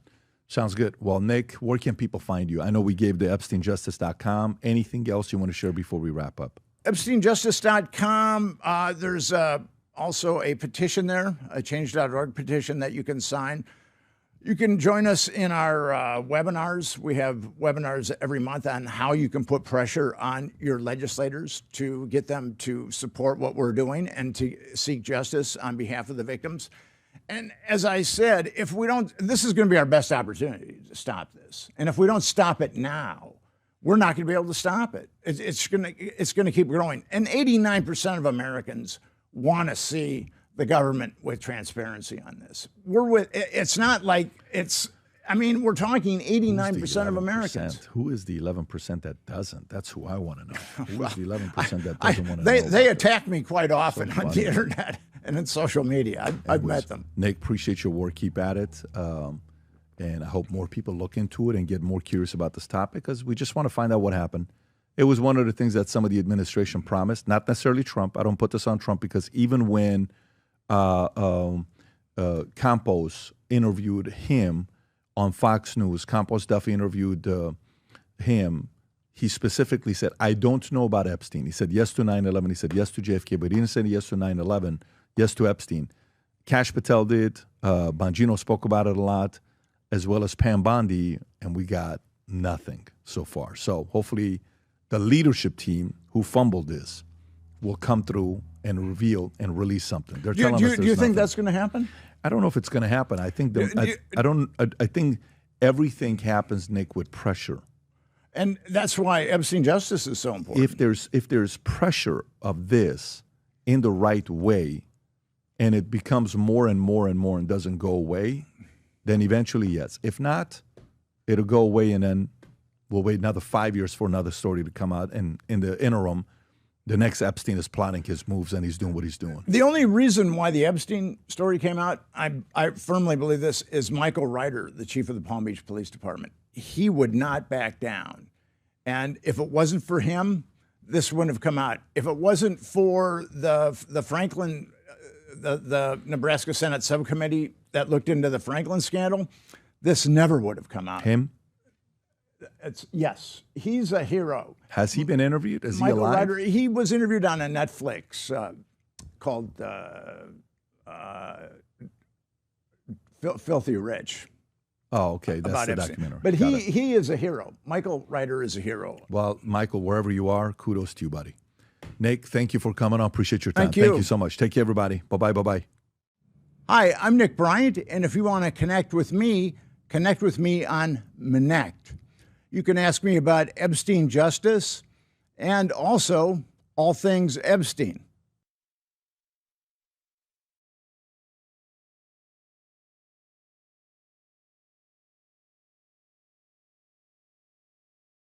How do you go from that to wanting to do politics?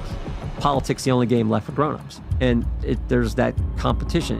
Why does nobody trust Congress today? The left tells a lie, big media reports the lie, big tech amplifies the lie, and then when you tell the truth, they call you a racist.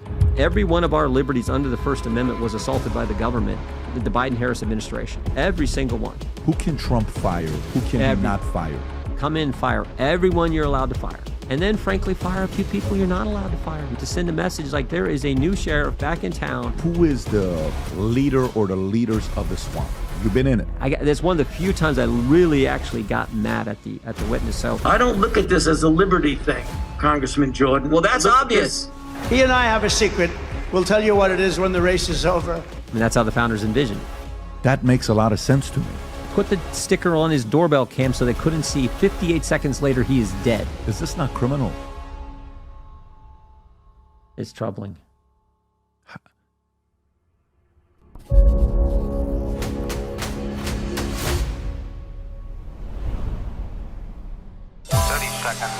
Did you ever think you would make it? I feel I'm so close I could taste sweet victory. I know this life meant for me. Yeah, why would you bet on Goliath when we got bet David? Valuetainment, giving values contagious. This world of entrepreneurs, we get no value to haters. How they run, homie, look what I become. I'm the one. We have an interesting guest in the house today. We have a United States representative, none other than Jim Jordan, who happens to be a two-time NCAA national champion, wrestler, former college coach for wrestling. And the more I'm going into this, competitive in that area, record 156-1, and you won state championship all 4 years in high school with a record of 156-1, which is pretty impressive. And then, decides to go into politics, becomes 9-0 as a House of Representatives. We got to talk about that because I'm curious to know what your thoughts are on term limits because I want to see what you'll say about that. And then gets married to a competitor's sister, if I'm not mistaken. Wow. But I want to know that story. The brothers made. Was it your brother introducing you, or how that took place with teammate? And you guys got married. You guys got 4 kids, and some of the most fiery interviews, fiery things that we see is you fighting somebody else, and you're always up there doing your thing. So it's great to have you on the podcast. Good to be with you. Thanks for all the good work you do. We, my boys are big fans, and I've watched some of your clips here lately. But it's great to be with someone who's getting truth and facts and information out to the American people, and all the good work you've done. So and the service to our country. So I appreciate thanks for having that. us. Thank you. Likewise, because first of all, how do you go from 2-time state champion and 4-time in your high school undefeated? How do you go from that to wanting to do politics? Well, I was at a point. I was assistant coach at Ohio State, and so I was at a point where I did that for 8 years, and at some point it's kind of time to go try to be a head coach in a Big Ten or do something else. And I was looking for something new to compete at. I mean, we were just talking about how you love competition, and same here. And frankly, when you know how it is, you get married, you have kids, you suddenly start looking at the world different. You get tired of government taking your money and telling you what to do and insulting your values. And so I decided to run. The state rep, the local in our General Assembly in Ohio, the state rep had announced he was going to retire. And I'd never been in politics, never run for anything. I was 29-year-old, Joe Bag of Donuts, never been in politics. And I think, I'm going to run for state rep. And I still remember going and talking to the heads of the party, because where I'm from, it's all about winning the Republican primary. So I still remember going and talking to the folks and saying, I'm thinking about running for state rep. And they basically said, well, you're a nice young guy, because I was young back then. They said, you're a nice young guy, but this 2-term county commissioner is running, and, he's the favorite, and yada, yada. And I politely said, they basically said, you can't win. And I politely said, we'll see, right? That's why they kicked the ball off on Friday night. You got to play the game, see who's going to win. And we had a bunch of good people help us out, knocking on doors. I mean, we were knocking doors every weekend, and we wound up winning 70-30, which, you know, in politics is a complete smack. It was just like so I've been in politics ever since. 30 years, 1994. 30 years in it. Yeah. Still love it as much as you did day one? I do like, I like it when, the part I like the best is when I think there's a guy on the witness stand who I get the opportunity to cross-examine in one of these hearings, who if I think that guy hasn't been square with the people, particularly the people I represent in the 4th District of Ohio, but frankly, the American people.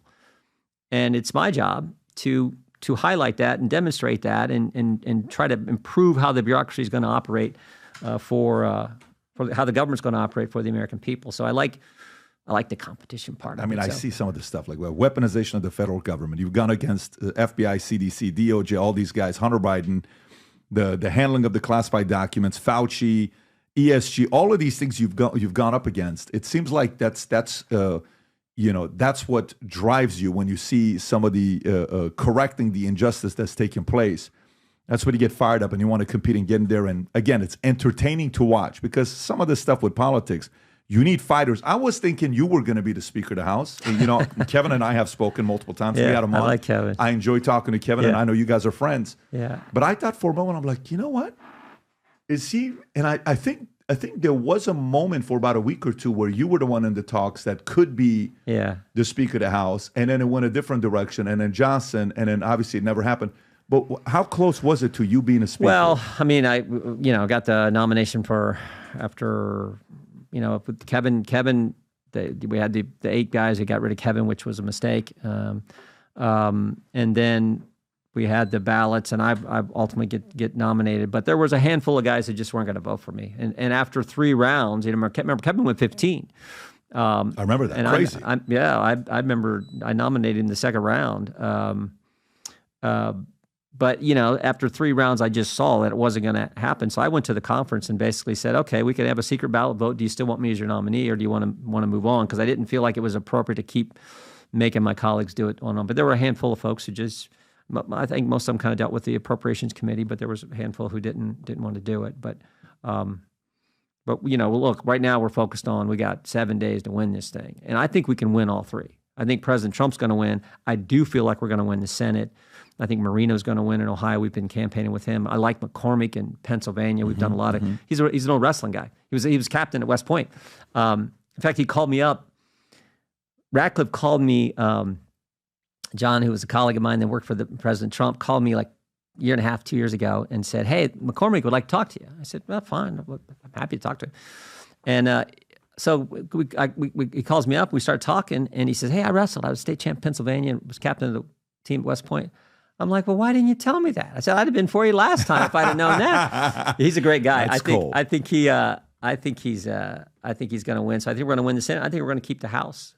So all good. So now it's going to be interesting to see if this is like how in 2022 they said, well, there's going to be a red wave all of a sudden, and boom, everybody was shocked. Oh shit, there is no red wave. So I'm curious to know what's going to happen, whether it'll happen this time or not. But I'm going to tell you a funny story. Then I got a bunch of things I want to go into with you. I'm in the Army. Yeah. Okay. I'm 6'4". At the time, I'm 6'4", 6'4.5", and 225 pounds. Yeah. And 7-8% body fat. Yeah, you're ripped. Yeah. I am ripped. I look good. Rob, pull up a picture. I can brag about what I used to look like at 18.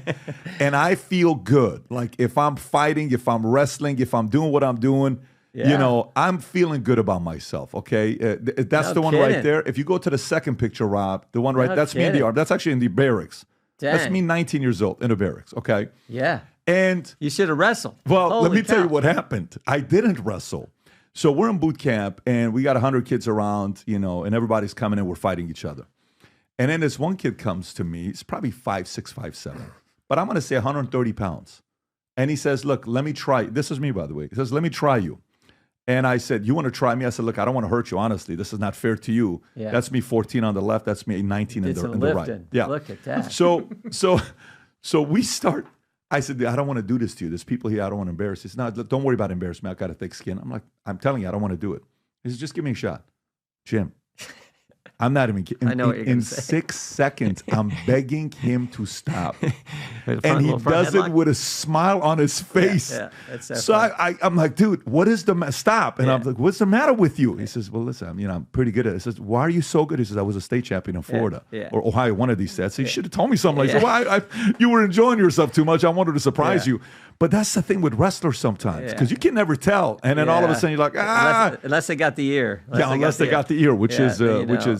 yeah, when you see the ear, it's a good signal to say, how are you, sir? Yeah, you know, well, maybe, you're the kind. approach changes a You're little kind. bit. I wouldn't mess with you when you're built like that. But- It's funny because we were this a couple years ago, and I was campaigning, helping a colleague in New Mexico. We're in El Paso, time change, late at night, and Polly's sleeping, I'm up, I can't sleep, and I'm clicking through ESPN, I'm on there, and they're doing how Dana does the preview Yes. of the big fight coming up. It's like the week before, and so they're previewing how they train. Sure.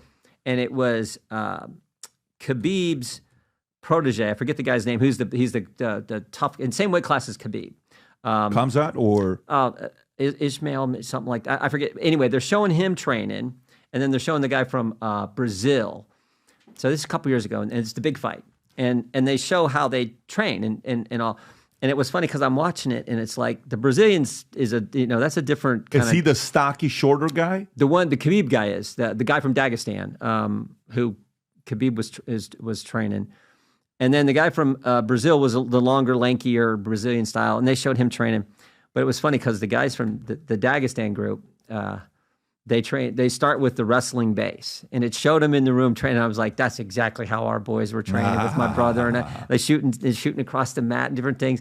And I just watched the whole thing, and I thought, and I said, I think the wrestling guy, the guy who started with the wrestling base, the Khabib guy is going to win. Sure enough, the next week he beat him. He beat him I didn't get to see the fight, but it was funny because I said, who won that fight? And my boys were telling me so. There's something with that wrestling background. It's a different thing with the wrestling side, right? It's a different skill set. But let's get right into it. So questions for you. Politics, Congress, 9 terms. You've been in there, right? Yeah. When you look at approval rating right now in America, lowest we've ever had in mainstream media. Americans don't trust mainstream media. Mm-hmm. It's 23, 24, 27, give or take. Number just came out from Gallup. It's the worst it's ever been. What is it right now? Anyways, it's the lowest it's ever been. Whatever the number is, it's the lowest it's ever been. Then when you look at trust in the U.S. government, again, low in the 20s, 27, lowest it's ever been. You see approval rating for Kamala Harris. You see approval rating for Trump. You see approval rating for Biden. You see all these approval ratings we hear about.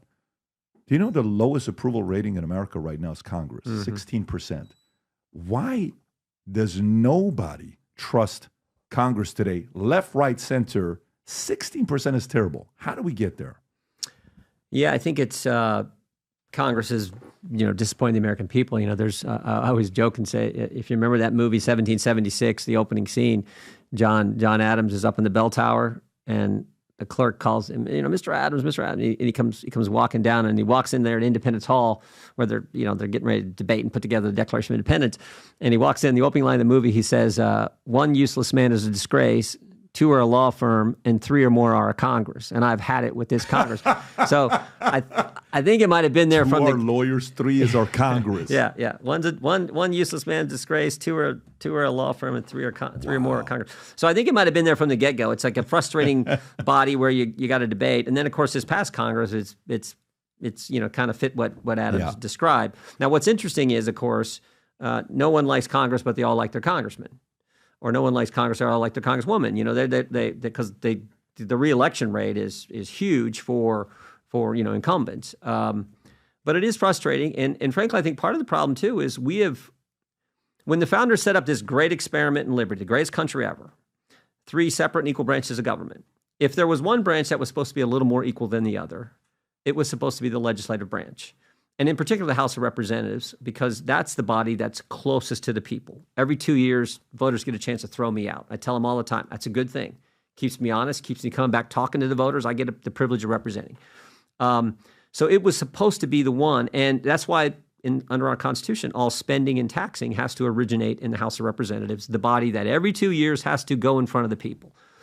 What I think we've allowed to happen over the last several decades is the executive branch, the presidency, has now become the more dominant branch of government. And we need to reassert our authority, particularly when it comes to the power of the purse, and say, wait a minute, we're not going to let the executive branch run all over us. And in particular, these huge bureaucracies that tend to run our lives via rule and everything else.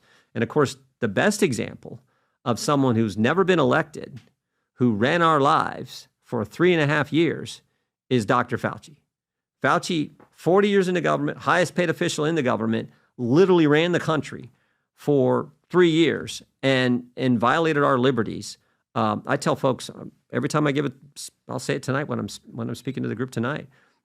Every one of our liberties under the First Amendment was assaulted by the government in the Biden-Harris administration. Every single one. I mean, 5 rights we have: our right to practice our faith, our right to assemble, right to petition the government, free press, free speech. Every single one. They told Americans during COVID, you can't go to church on Sunday. In America? That it's just wrong. And then I tell people, I spoke a couple years ago, the New Mexico Republican Party in Amarillo, Texas, because they had to go to Texas to get the freedom to assemble. Their Democrat governor wouldn't let them get together in their own state where they pay taxes. And you can just keep, but the scariest one of all is what they're doing to the First Amendment, free speech, where they're telling Americans, you can't say certain things, you can't tweet certain things, you can't post certain things. Like, what in America? Think about this. Did you ever think we would have Donald Trump, Elon Musk, RFK Jr., and Tulsi Gabbard on the same team? And they are, because of this free speech thing. So I don't know even how we got all of this from. But I do think Congress needs to reassert its authority against these bureaucrats who run our lives, who never put their name on the ballot. Maybe if we did that, maybe the country we'd go from 16% approval rating at least up to 17. I guess my question would be, to follow up on that part, is when you ask the question about did I ever think Elon Musk, Trump, Tulsi, RFK, all these guys? What about a year and a half ago when Tucker got fired from Fox, I think in April or May, and I saw a meeting that was had with Tucker went to Musk to do Twitter, and he said he's taking a show on Twitter, and the first show came out, and we're like, whoa, and then it was like, oh my God. I said, I think there's an alliance being created with Elon, Tucker, and great point, and Trump. It's like, what are you talking about? I said, I think there's an alliance being made between these 3 guys. Something's going on there. And then when Bobby started going on all these podcasts, and he's going, I had him on early in COVID, 2020, 2021. I had him one time, him and Dershowitz were debating each other. It was great. Yeah. And I said, Bobby's willing to go everywhere. He's going to do something. Then he got the independent vote. And then Trump is able to bring him in. Then Tulsi, she's being bullied around by Hillary. She's a Russian asset. She's this. Like, what are you doing? She's actually very formidable. It was insulting where they don't know how to keep talent. Like, it's almost as if certain companies, you're a coach. Phil Jackson knew how to deal with big egos. Mm-hmm. He knew how to deal with Michael. He knew how to deal with Rodman. He knew how to deal with Scotty. He knew how to deal with Kobe. He knew how to deal with Shaq. That's a skill set. It's as if the Democratic Party had a lot of these talents. They just don't know how to keep Elon. They don't know how to keep Rogan. They don't know how to keep RFK. They don't know how to keep Tulsi. So they keep losing talent. How do you lose all this great talent that's leaving you going elsewhere? That just means there's not good leadership there. But going back to it. So in free enterprise, free market, if approval rating is not high, you get fired. You've been in it for 9 terms, right? And you hear term limits all the time. Mm-hmm. One, what's your position with term limits? I'm actually for, look, I've been in office for, different offices now, state rep, state senate, and Congress, 30 years. But I actually supported the effort when it was in our state back in 1992. We went to the ballot in Ohio to limit the terms, and we passed it for State House, State Senate, and for United States Congress. The Supreme Court said, okay, you can keep it Ohio for State House and State Senate, but Congress you can't because other states have got different things, and we can't have that unequal amongst the states there. So I think newer, fresher people is typically a good thing. On balance, I think it's a good thing. You're going to lose some good people, but I'm for it. So if we ever enact it, I'll abide by it when it happens. But how many are your friends? How many total people in Congress? What's the number? I bet it's not a majority. How many people would be for it? Yeah, it's not. It'd be less. It wouldn't be enough to pass. I don't think. Less than 10%. No, it'd be more than that. There's a number of conservatives who'd support it, and it would. I think it's important to be equal to the Senate. So I think you'd probably have to go 12 and 12. You get 6 terms in the House, 2 terms in the Senate, 12 and 12. if you do that. And of course, we've had term limits on the president now for since FDR. Okay, so let me ask you the question. Okay, so let's just say I come to you and I say, Jim, cameras off, phones off. I just want to have a conversation with you. I'm thinking about running for office. Okay, great. And here's some of the things I would like to have an outlandish campaign to come out, like, hey, build a wall or do this. Not some basic stuff that everybody keeps talking about, repeating. You're like everybody else. I don't want to be Me Too. I want to come out with a new campaign. Right. Okay. So one, only 2 countries in the world big pharma can advertise in, okay, on TV, mainstream media. You got U.S. and New Zealand. That's one. I'd like to eliminate them from them being able to advertise on national television and allow doctors to do their job to make the prescription instead of them buying TV ads, right? Pfizer paying guys $20 million. The other day I saw John Legend with a Pfizer ad for COVID shot. It's been 4 years. Yeah. Can you find out how much John Legend got paid for the COVID shot? I know Kelsey got $20 million. I don't know what John Legend, we can probably find that out and see what the number is. But I want to eliminate that. I don't want John Legend telling me to take a COVID shot. No, get out of here. I don't want to watch you. Go play your music. Your music will play at many different weddings. I don't want you to be a doctor coming up telling me why we should take the COVID shot because of you. Okay. So number one is big pharma outside of advertising. Yeah. 2 is term limits. I want to run on term limits and I want to get that done. Impossibility. Yeah. 3, I want to run on, we're going to take Fauci down and we're going to investigate everything that happened. Okay. I like that. We're going to find out exactly what happened. Number 4, I want to hold China accountable because everybody's forgotten about what happened with China with the release of the virus. We haven't been able to do that. If there's got to be an element of reparations that they did for the world to stop, for the amount of months that they stopped, the millions of restaurants, jobs that was lost, the $50 million in the hospitality business industry that we lost, the 100,000 restaurants that shut down, whatever the numbers, 50 to 100,000. These are family-owned businesses that were shut down. If I told you one of those 4 I want to run on and add flat taxes to it, tell me which one's the most likely that you can get it done to the least likely of getting it done. Well, first of all, the term limits requires a constitutional amendment. So that's a long process to amend our Constitution. So that's tough. The first one was on limiting advertising. Big pharma. Yeah, you may have a chance with that. I think it's difficult, and of course you'd have the pharmaceutical industry, working against you. Yeah, of course. And then going after Fauci, I think the country's with you. Country remembers. I'm certainly with you. I've been going after that guy for. I still remember one time when he was in front of the hearing. I think I asked him this question like 100 times in 5 minutes. When do we get our liberty back? What measure? What metric? What has to happen before Americans get their First Amendment rights back? And he just like it was. I got. That's one of the few times I really actually got mad at the witness. So I'm all for doing that one. Now, as far as any crime or anything, I don't know that that's there, but that would obviously be up to the Justice Department. And then on China, I think that is critically important. You want to go specifically regarding COVID, but in a general sense, we understand China. We got to beat them in AI. That's the competition out there. I'm talking reparations. You stopped the world. You released the virus. You were irresponsible because of you. This is how much the world lost on what you did. All these families that have history, relationship, we have to hold you accountable. So remember, you couldn't even say that. I know you couldn't even say that. I know. That's the censorship stuff. So right here, based on this, would you say term limits is the hardest one because it's long term? Yeah, because it requires a constitutional amendment. Okay. Would you put Big Pharma, Fauci, China, flat tax? Which one would you put as the second toughest one? Flat tax, China, holding Fauci accountable, Big Pharma. I don't. The flat taxes. We all like that simple tax system. That concept better. We're gonna do tax reform if we win everything like I think we're going to. Obviously, the tax cuts that we put in place back in 2017 with President Trump are up for reauthorization. So we have to get that done in 25 next year. So you could do maybe something in a flatter way, but a clean flat tax probably be tough. But we're definitely going to do tax reform. We get the majority. We're going to use this. The fancy term is reconciliation, but it's a fancy term to avoid the 60 vote hurdle in the Senate. We will use that approach to get tax reform done and tax cuts done and reauthorize most of what happened in 17, which was so good for the economy. So that's certainly part of that's possible. The others I think are pretty tough as well. Got it. So you're saying so you're not thinking the big pharma thing's going to be tough to do? No, it would be.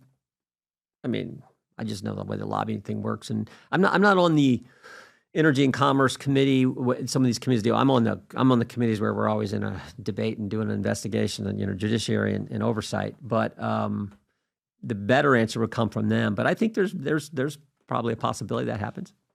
Got it. Yeah, but you got to run first. No, I'm not born here, so I can't run. You would have to create some amendments for me to be able to run. Yeah. I don't. Well, you're a citizen, right? I'm a U.S. citizen. Well, of course. So you can run for Congress. You want to run for president? If there was any, like, I'm not, because for me right now, what we're building, we're growing rapidly business-wise, company. I enjoy capitalism. I enjoy the free market. It's easy to compete. I know if I'm going to lose here, I'm going to win here. This is the dollar amount. It's very transactional. It's easier. Politics. Eric Trump was here last week, and he says, in politics, at least in business, you know if you're going to get a better deal or not because there's dollars involved. Both people want to build this hotel. Both people want to make this company work. Both people want to make the money. Politics, it's a different game. Yes, I get it, but as we talked earlier, there's a competitive aspect to it too. I think it was I may be wrong on this, but I think it was one of the Kennedys. And maybe I'm wrong, but someone once said, one of the Kennedys, I think, said, politics the only game left for grown-ups. And there's that competition. And I like it because I'm fighting for the folks back home, the families, taxpayers, communities I get the privilege of representing. And but there is that competition component that I think is important too. In the history of the country, this is, I think, amazing about this country. In the history of this country, only about 12,000 people have ever served in the United States Congress. It is a privilege. It is an honor. And I try to remember that. And when I go there, it's like, okay, my job is to fight for the folks back home. Now, I think about this. I even said this to Fauci in one of the times I was cross-examining him in a hearing, that my job is to fight for those folks back home. And they want an answer to why their liberty has been restrained because of you. And when is it going to end? And so, but it is a privilege. And I know you're doing great and all you do here, but you should run for Congress. I am so interested in your world. Trust me, I am very interested in your world. A guy like Elon, you see how Elon's being involved right now. So do you think, even at a level from your perspective where you're at, because, you're Congress, you're not going to be around for 2 years, 4 years. You can be around for as long as you want. You can be around for the next 20 years if you wanted. It's purely on you to decide to step away. Who is more powerful in your eyes, a Trump or a Musk? Well, both are extremely powerful. But I mean, President Trump has transformed the party. He's the leader. We are now, and this is a good thing, we are now a populist party rooted in conservative principle. And that last part's really important. You can't just be pure populist. But we are a much more populist party, much more working class, middle class party rooted in conservative principles. President Trump has brought that about. What I think Elon has really done has focused in on this idea of protecting liberty, protecting First Amendment free speech rights, and he's just been powerful in that regard. I called him up because I had talked to Elon a few times with Kevin, and we had one of those meetings with Kevin. I still remember Elon Musk telling me, he used the term, he said, GARM is harm, and GARM is this, you guys might deal with them, Global Alliance for Responsible Media. And basically, they kind of coordinate together to say, oh, you shouldn't advertise your product on this particular podcast, this particular website, this particular platform, because it could be a reputational risk to your brand. And he said, that, and basically what they do is they were saying, don't advertise on anything conservative. Breitbart, Federalist, Twitter, don't do that. And I still remember when Elon said GARM is harm. We started investigating, found that it was exactly like he described it. Long story short, because of our investigation, GARM went out of business. They're no longer operating because we felt like it was almost an antitrust violation. That's from the Judiciary Committee's perspective. That's why we looked into them. So, what Elon's done on helping us and RFK Jr. too. By the way, when I talked with RFK Jr. a few weeks back when he endorsed President Trump, I called him up to thank him. And we started laughing because you had him on your show, but I invited him in as a witness. And I told him I invited him, Tulsi, the Schellenberger and Taibbi, the Twitter Files guys. And I told Elon, I probably invited more Democrats in as a witness than any Republican chairman I know. I mean, just, I said, I took some heat when I invited you in a year and a half ago because, Democrat candidate named Kennedy running for president. But I joked with him. I said, but we kind of look like geniuses now that this coalition's coming together. But I by the way, in that hearing, now think about this issue in the Democrat Party. In that hearing, one of the Democrats, RFK Jr.'s testified, one of the Democrats, I think it was Debbie Wasserman Schultz, I need to double check that, but I think it was her, made a motion to go to executive session, which means you kick everyone out and no cameras, no citizens can see what their government's up to that day in that particular congressional hearing. So she made a motion to not let people see what RFK Jr. was going to testify to in a hearing on censorship. Think about that. And I'm like, his name is Kennedy. That's the most well-known name in Democrat politics for the last 3/4 of a century. And Democrats are trying to kick him out, not let anyone hear what he has to say. So you talk about they're the party of censorship. They certainly are. We're the party of defending the First Amendment. It's crazy. But RFK Jr. said something in that hearing that he said when he endorsed President Trump. And I've never forgotten it. And I told him this on the phone.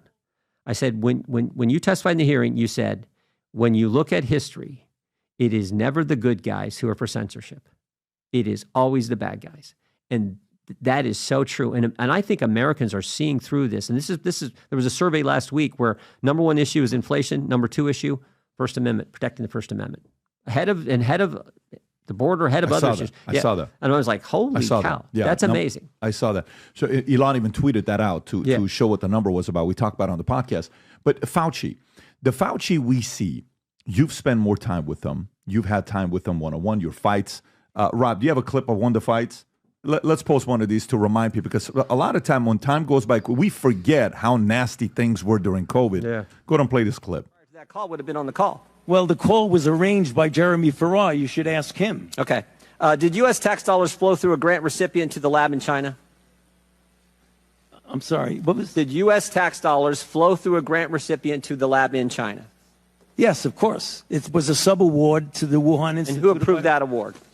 Excuse me? And who approved that award? What agency approved that award? National Institute of Allergy and Infectious Diseases. Your agency approved that, right? Yes, it did. After. Did that have anything to do with this downplaying of the lab leak theory? No. Nothing to do with it? Nothing. What prior to that? That is wild. While we're going through that, right? Yeah. And you're hearing that being said. What was the other one that you guys said that was a fiery one? No, this was back during COVID, where I actually had to, I think, wear the mask. It was one where he. You had a mask on? He said I was what did he say? Is this the one? I lost it. One of these. It may be. Continue this forever, or when do we get to the point? What measure? What standard? What objective outcome do we have to reach before Americans get their liberty and freedoms back? You're indicating liberty and freedom. I look at it as a public health measure to prevent people from dying and going to the hospital. You don't think Americans' liberties have been threatened the last year, Dr. Fauci? They've been assaulted. Their liberties have. I don't look at this as a liberty thing, Congressman Jordan. Well, that's obvious. As a public health thing. Are we just... So how different is he behind closed doors when the cameras are off than when he's being held accountable with the cameras there? I mean, my assessment is he's pretty arrogant all the time. Is sort of. I mean, I was actually in part of the deposition with him too when the select committee deposed him.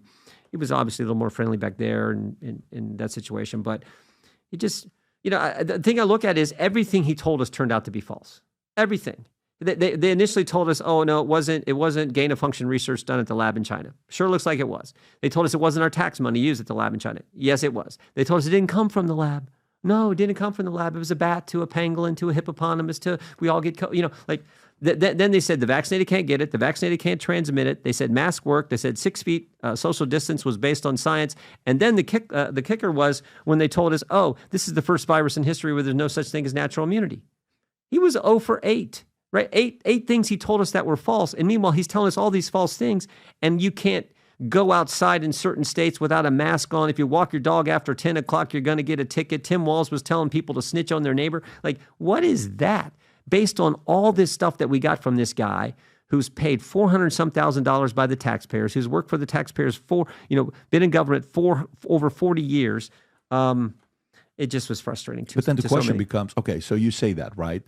To me, Americans are very quick to move on. Like, oh, they forgot about it. You forgot that your kids didn't go to school for a year and a half, and little kids, 2-3-year-old kids had masks on, couldn't breathe, and the teachers will put it back on. Or on flights, your kid can't put the mask on, you got to get off the flight. Dude, the kid doesn't want to put the mask on camera. You got to get him off the flight. So, what are you talking about? My kid doesn't want...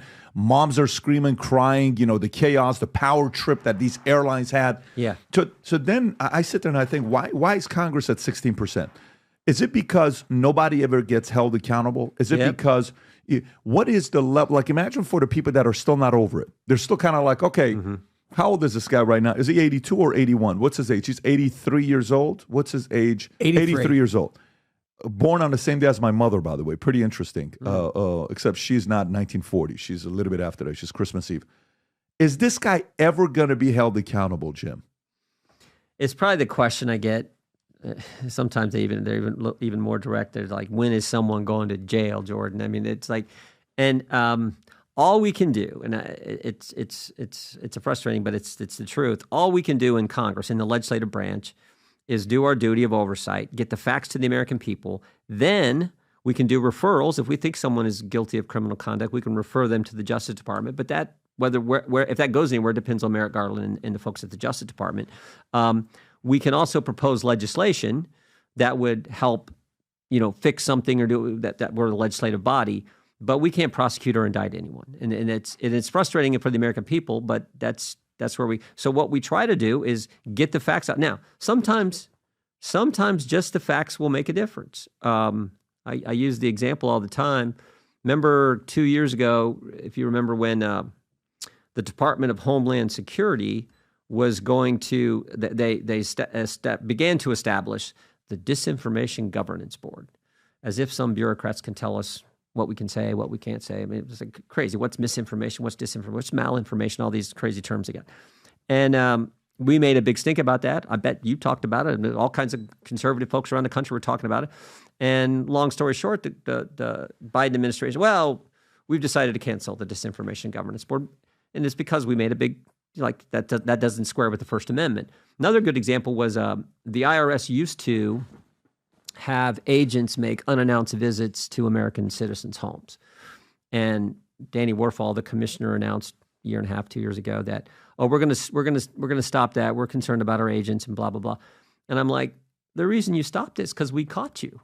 Literally, when Matt Taibbi was testifying in front of our committee, the IRS, on the Twitter files, come in front of our committee. While he's testifying, the IRS was knocking on his door. I mean, you talk about, and there's not one person I've related this story to. It was big news at the time. No one thinks that was just a coincidence. That was just happened. Everyone thinks that's the government trying to chill speech. It turned out they actually owed Taibbi money. The IRS did, but I mean, they're knocking on his door while he's testifying in front of our committee. So that they no longer do that. So there's some progress. I mean, I talked about GARM, some other things we're doing. But as far as people being held accountable, it is frustrating to the American people. I understand it, but you got to have a Justice Department. In your opinion, nothing's going to happen to Fauci, based on what you're saying. Yeah. So he's going to, okay. So then let me ask a different question. You know how in free market, free enterprise, Elon buys X, Matt Taibbi, Barry Weiss, all these guys, there's a whole crew of them, Twitter files, wow. Biden administration talking to YouTube, Google, take this guy, suspend this guy. Yeah. Twitter, hey, you guys gonna, then Mark Zuckerberg, Facebook, there's can Trump, if he gets elected, see, he wins. Next Tuesday, he wins. Oh, let's hope. Yeah, he wins. Hope. Can he assign folks to go do FBI files, CIA files, to go do DOJ files, Fauci files, CDC files? And would America benefit from someone actually exposing the level of corruption that some of these officials had talking to these different social media companies? But I'm talking government communication with them, not the other way around. Because in order for us to find out, we would have to buy Google. There's nobody that can afford to buy Google right now. It's $1 trillion, $1.5 trillion. You would have to buy Facebook. You would have to buy these guys. But flip it. If we assign people to go that route, can you get to the bottom of it? Yeah, I think you can, and we've done some of that. For example, you mentioned, I always use this example because it's the most sort of prominent one, and it was an email on the third day of the Biden administration. So I think it was January 22nd, 23rd. there's an email from Clark Humphrey in the executive office of the president, the White House, an email to Twitter, and the email says, "Take down this tweet ASAP." And the tweet was from RFK Jr. And the tweet was, if you remember when, we were talking earlier, you love baseball, when Hank Aaron passed away, RFK Jr. did a tweet. He said, Hank Aaron passed away after taking the COVID shot. He took the shot to encourage Black Americans to get vaccinated. So what's that? 3 sentences. Every single one of those sentences is accurate. Every sentence is true. He took the shot. He passed away after the shot, and he was doing so to encourage Black Americans to get vaccinated. And the Biden-Harris administration wanted that taken down. And I'm like, it's a true state. There's all true statements. But that is the level of censorship. So we've been able to expose some of that, but certainly if President Trump gets in, he can, because we've subpoenaed, and it's always a fight with this agency, that agency, whether it's the FBI, CISA, the White House, whatever. We even brought in some of these people. We depose them. We have them in hearings. We do all that, and then we put out the reports that lay out the facts. But certainly, President Trump gets in, you're going to get a new FBI director. You're going to get a new attorney general. And they can dig into stuff with the Justice Department. You're going to get a new person running Department of Homeland Security. They can dig into any information there. But you can look at what kind of communication was going from the government to these big tech companies. Is swamp a real thing? Okay, so how easy is it how easy is it within FBI, within DOJ, within CIA, within all these institutions to identify who the swamps are? Well, it starts at the top. I actually think we use the FBI as an example. I think the vast majority of the agents are good people. We have 2 former agents who work for the committee. They're great guys. They're right out of Central Casting, Irish name, Italian name, from Pittsburgh and Cleveland. They're just good guys who help us as we're looking at them. They tell us, here's how they would do, So it's been really, I think the agents are great people, but it's the people at top, it's the people in D.C. that are the problem. If you go back to, go back to the whole spying on Trump's campaign back in 2016, when it was, Strzok and Page and all the Klein Smith, the lawyer for the FBI who lies to the FISA court, changes an email, turns it around 180 degrees to get the warrant to go spy on folks associated with President Trump's campaign. That's the problem. These weren't like agents who came up through the streets in Pittsburgh and Cleveland and New York and Rose. These were like lawyers who were working in D.C. for the FBI, and you saw the bias and the disdain they had. Remember the one email from Peter Strzok to Lisa Page? He's in the Walmart in Virginia, and he's in the Northern Virginia Walmart. He says, "I can smell the Trump supporters." It's like the disdain they have for us, country folk like me from Ohio and folks across the heartland and everything else. So, there's who can Trump fire? Who can he not fire? I've encouraged, and I've said this to the press, but I believe it. Come in, fire everyone you're allowed to fire. And then, frankly, fire a few people you're not allowed to fire. Make them take you to court to send a message like there is a new sheriff back in town, and we're going to make this agency, we're going to make this government work for the people. And then the real thing he's looking to do is put Elon in charge of making the government a little more efficient, for goodness sake. Which so I think that is the attitude that I think his team has.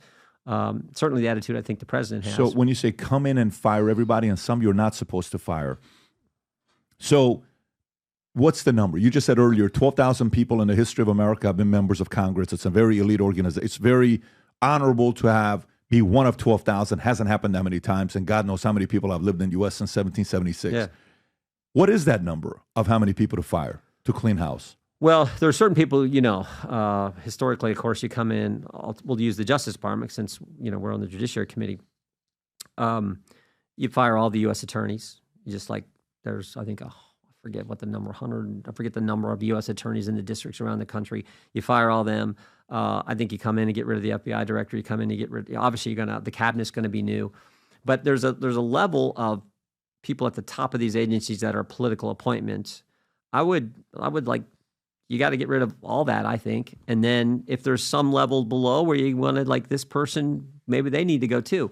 And just, again, to demonstrate we're going to make the agencies not be weaponized against the American people, but actually serve we the people who pay their salaries, who pay the taxes. That's supposed to be how the government operates. How do you filter out the swamp, though? How do you know who's swamp?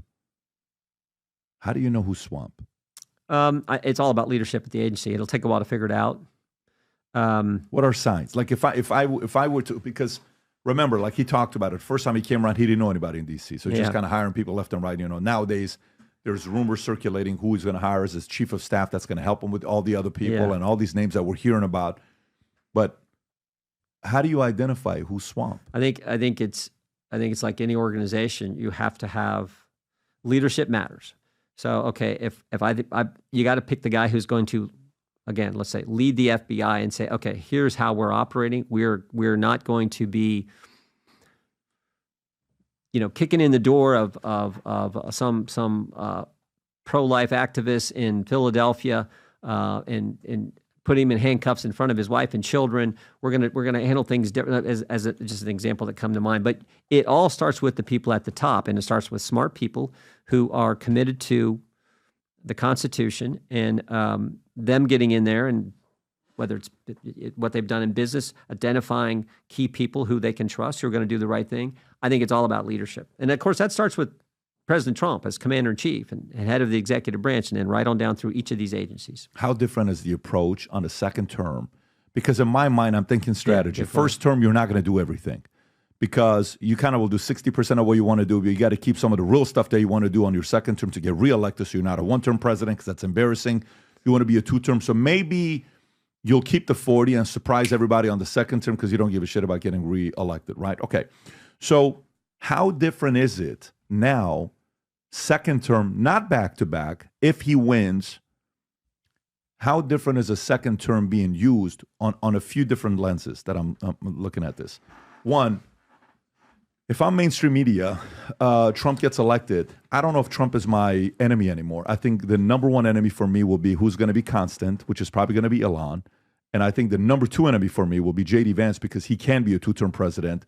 So I think Trump actually drops to 3 long-term, 1 short-term, but he goes to 3 long-term because Vance is actually formidable enough that he can go up toe-to-toe against anybody, right? Oh, yeah. So now, what different kind of a Trump are we going to see in the second term that we didn't see on the first term? Well, I think he even admitted this in his recent interview with our conversation with Joe Rogan, that one of the things I think Rogan asked him what did any regrets, and he said some of the people he hired in the first term, and I know he regrets Jeff Sessions and stuff that he did at the Justice Department.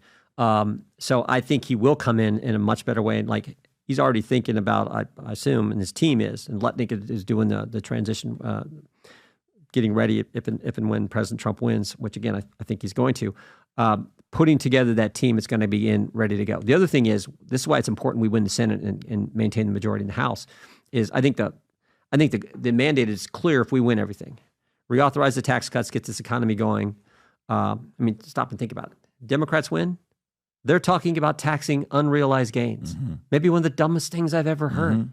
So we win, we reauthorize the tax cuts, put the tax package in place, secure the border. A lot of that President Trump can do, executive order, dealing with Mexico, getting back to remain in Mexico, working with the Mexican government and then common sense energy policy.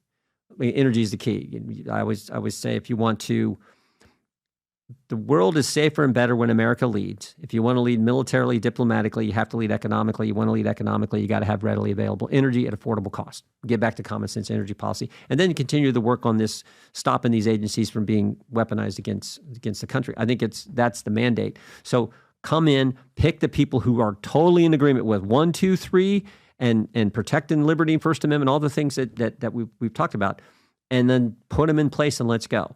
So that's how it has to work. And I think the team, the transition team with Linda McMahon, Lutnick, Erik, and Don Jr. and all are working on putting that together. So if, in fact, next Tuesday goes like I think it's going to go, like I think we think it's going to go, hit the ground running and get, like President Trump, get America, make America great again. How different do you approach second versus first? You've been around 94 when he became president, when he went into this business. I think Clinton was president, right? First term. Well, I was in state government, but I came to Congress in 6 of the last 2 years of Bush administration. Last 2 years of Bush. And I had all of Obama, and then. So how and you're a guy that studies history. You're the guy that studies this business. You're super competitive. How is second term typically treated differently than first? Yeah, I think in a broad context, legacy. I think President Trump already has a great legacy. He put the embassy in Jerusalem. He got out of the Iran deal. He built a wall. He cut regulations. He did the big tax cut package. He put conservatives, 3 of them, Gorsuch, Kavanaugh, Coney Barrett, on the court, changed the federal court system in a good way, lower judges as well. So I think he's already got a pretty, I tell people, best president in my lifetime as far as doing what he said he was going to do, certainly. And I think now it's legacy. Can he do better in the Middle East and build on the Abraham Accords? Can he get our economy roaring again? Can he get back to common sense energy policy where we're, as he says, we're no longer just energy independent, we're energy dominant. All those things, I think, is what he's focused on. Okay. Who is the leader or the leaders of the swamp? You've been in it. You negotiate with some of these guys.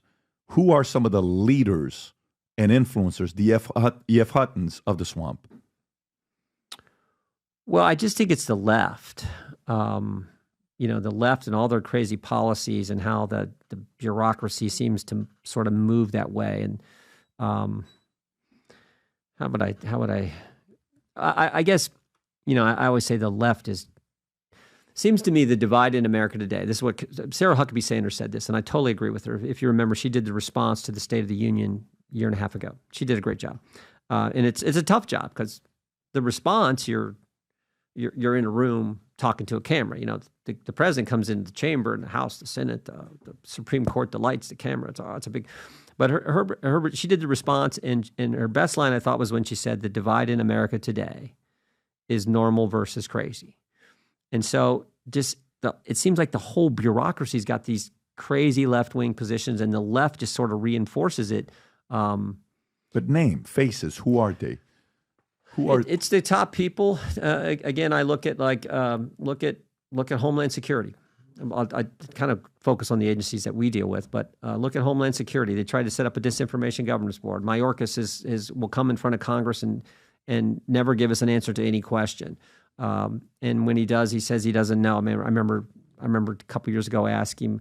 At the time there were so many, 40-some people, I think was the number at the time, who had come into the country who were on the terrorist watch list. And I said, what's their status? Have they been detained? Where are they detained? And he said, I don't know. I'm like, well, dude, you're the head of Homeland Security. The Homeland Security, you kind of should know if they've been detained, and if so, where are they detained at? And he had to get back with it. So it's people like Mayorkas and the key people who work in the upper parts of the Department of Homeland Security as an example. And I think the same thing applies at Justice. Top people of the Justice Department are they're the ones who run the Justice Department. And then there's just some probably people you don't know the names of. That's what I want to know. Career people who were there, who were working. Well, here's a good example. The Civil Rights Division of the Justice Department is going after Virginia. I talked to Glenn Youngkin the other night, because Virginia is saying we only think citizens should vote in the election. And they're saying, oh, you can't do that 90 days before an election. That violates the National Voting Registration Act. And so now Virginia has to go all the way to the Supreme Court for something that's common sense, because the Civil Rights Division and the lawyers there and the Justice Department are going after. They're doing the same thing in Ohio. They sent our Secretary of State a similar letter. Our Secretary of State called me 2 weeks ago, said, look, I got this letter. All these questions are asking, all to kind of intimidate, it seems to me, Secretary of States and governors who are doing the right thing. So it's those kind of folks who kind of career people, but at the top levels of that. And that's why I'm saying fire everyone you're allowed, and maybe fire some of those people to send a message. What leverage do you have the most when you're negotiating with your peers? Like when you're sitting there and you guys are behind closed doors, cameras are not on, okay? Are there certain people that we're not getting nothing done with that guy or that gal? And then you're like, no, here's a leverage. We're going to get it done because these are the 3, 4, 5 things that we use as a lever for leverage. The ultimate leverage is the one we're not willing to use much, is the power of the purse. I mean, that's how the founders envisioned it. Legislative branch supposed to use the power of the purse, supposed to use the appropriations process to say, hey, agency, if you're not going to give us information we need, if you're not going to do things right for the American people, sorry, you're not getting as much money as you got last time, or maybe we're going to hold your budget up until you do. I mean, that is exactly how the founders envisioned the process working. unfortunately, what I think's happened is we've let the executive branch kind of. We're not willing to exercise that authority in the way we. Now, you can't be crazy about it. Like, nobody wants a government shutdown. But I've argued if we're in this negotiation, if you pick one really powerful issue and stand firm on it and negotiate with the executive branch, I think you have a chance to win. You can't be saying we need these 10 things done, or we're not going to give you money for this agency, that. It gets all confusing. But if you're focused and I think surgical about it, you can use the power of the purse, and we got to do a better job of doing that. Okay, so that makes a lot of sense to me, right? Why don't they? Why don't you use it? For example, hey, we need $2.1 billion for this. No, we're not giving it to you. You see what happened? Look at Congress. We could have fixed this border a long time ago if they would have only approved that. No, but $60 billion was going to Ukraine. Whatever the number was, $19 billion was going to Israel and Palestine. Only $18 billion of it was going to the border and all the other stuff. You guys were 80% of it was going to, no, but that was a border bill. Less than 15%, 18% of the money was going to the actual border. You named it a border bill, but they're able to get out there, right? Why don't you just stay tight with it? Why release that money? Why release that money to those folks?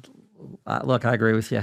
But you got to have the votes to do it. And there are times that Who controls the House, though? Well, I agree. I get it. But some of our colleagues just don't want to go there. Who has the biggest backbone you've worked with that had the biggest brass that could say no and we're not going to compromise?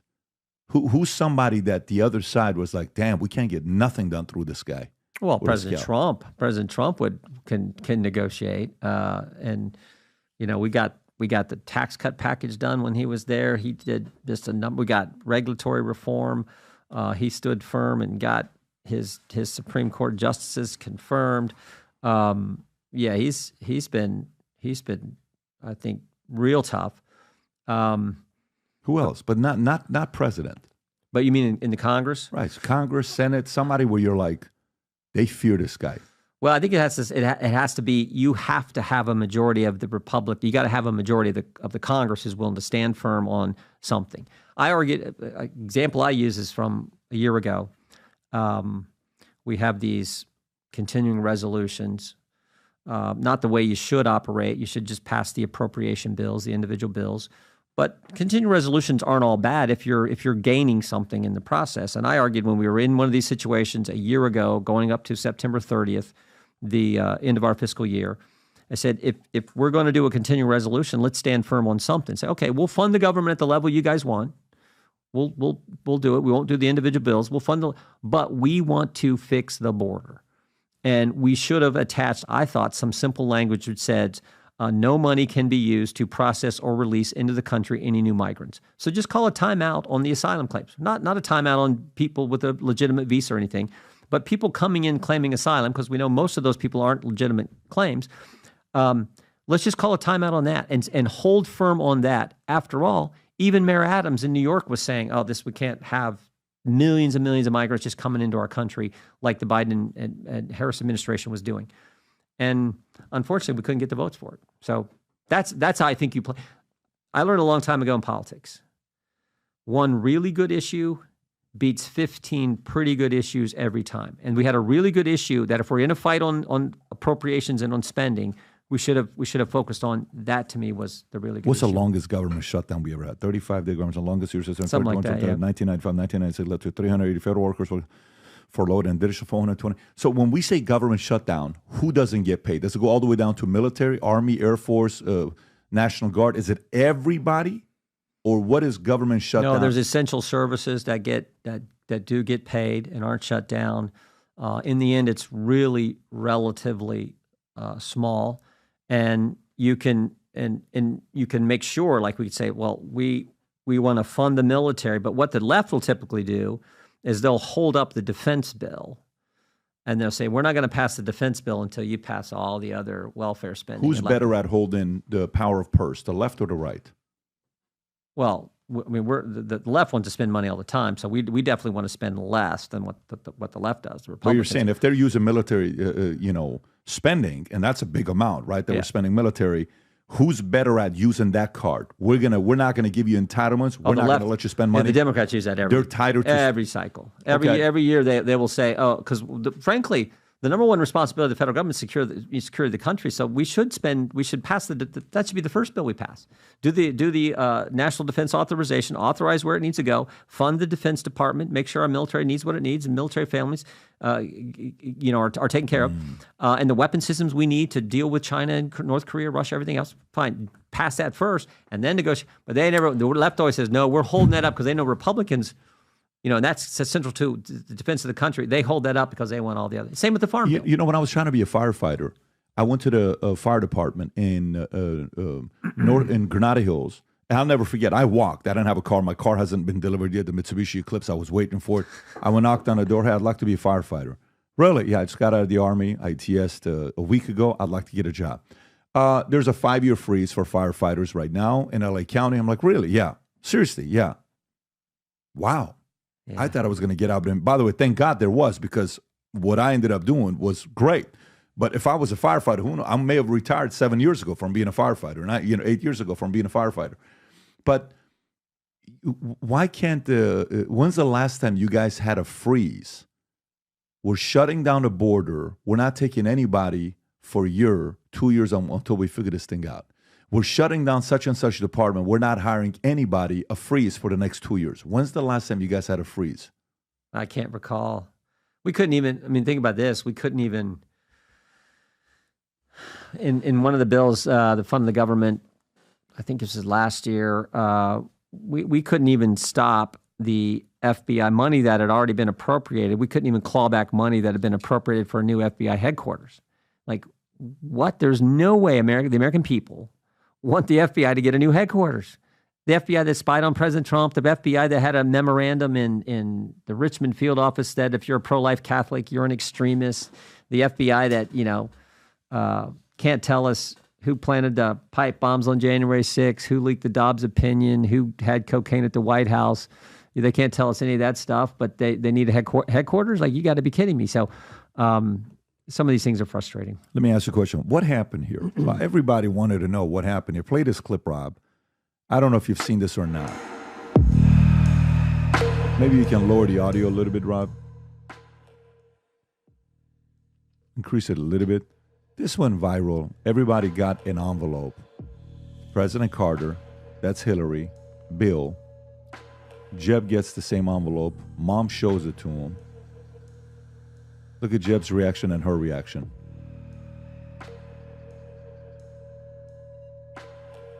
Her reaction.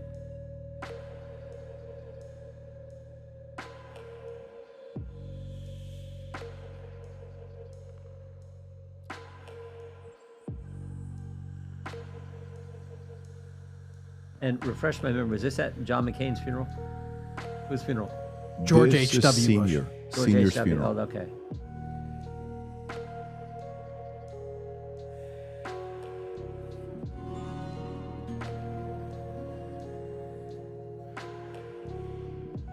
What is this envelope? Do you know anything about it? I have no idea. I have no idea. What would typically be an envelope like this where you're giving for Jeb to react the way he did for his wife? Well, my first thought is, if I remember correctly, President Trump did not attend, or did he? He did, but he didn't get an envelope. I believe he ended up having to leave early for something. So Yeah. he did not get an envelope, but he was in attendance at the funeral. Okay. I don't know. My first inclination was something about Trump, but I have no idea. What's your guess? Yeah, I mean, if you think about, if you buy into the idea that there's establishment, anti-establishment, okay, it's fair to say Clinton, Obama, Bush, Biden, that's all establishment, right? They've been around for a while. Prescott, Senior, GW. But did Cheney get one too? I saw Dick Cheney there. Did he get one? Do you know? I didn't see. I couldn't tell. Yeah. Okay. And then Obama doesn't have a big reaction. They're pros. Hillary Clinton, not big reaction. You know, you're seeing some of this stuff. Jeb's reaction, big reaction. Yeah. I just wonder, like, you know, who gave the envelope? Do we know who gave the envelope to everybody? Because even Obama's got the envelope. You know what happens if you're receiving the envelope? If you're receiving the envelope, you're not the leader. if you're a handler, it's kind of like, when they say, hey, I just got a $250,000 check for doing XYZ. And then people say, yeah, I want to know who cut the check. Yeah. You know what I'm saying? Like, who cut the check? Oh, the guy that cut the check is the guy I want to know, right? Yeah. Who's handing the envelopes over? It's got to be someone's assistant that's relaying a message. So who would that? Who's more powerful than those guys? This is in the church service. This is in the church service at the funeral. Is it kind of like it almost looks like, hey kids, this is your allowance. Man, I wish my allowance was bigger. What is this? That sucks. I want a bigger allowance than this, right? It's not like it's a love letter. And it's, by the way, if you go back to the clip with the white envelope, it's not a letter and it's not a paragraph. Go to Jeb.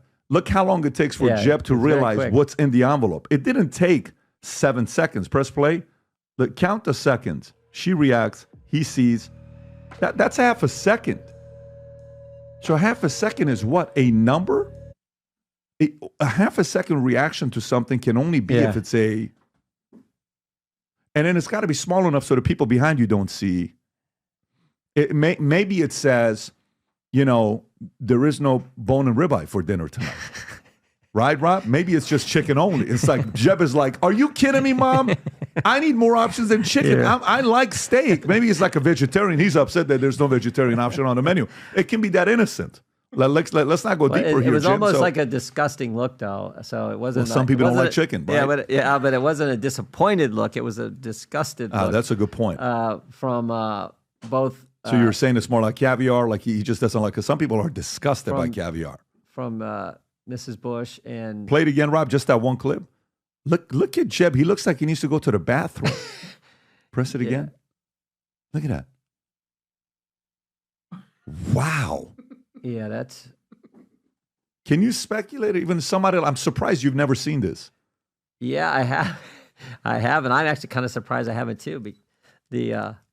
Have you? Is this all continuous or is it spliced? Is it like that whatever number of seconds? That's how it happened. That's how the video this video that's been viral and a lot of people have shared it and talked about it. Everybody wants to know what's in the white envelope. Yeah, it's only been seen in this pattern of sequencing of clips. Now somebody may have edited and put it together. Who knows? But it is all from the event of George Bush Sr.'s funeral. Yeah. And it's not like, for one part of it, I'm like, okay, maybe who's speaking tonight? You would have known who's already speaking, so it's not speaking. Yeah. Maybe it's a meeting later on today. Maybe it's Trump left. Trump won't be here. He left. He's not here. Yeah. He's doing this.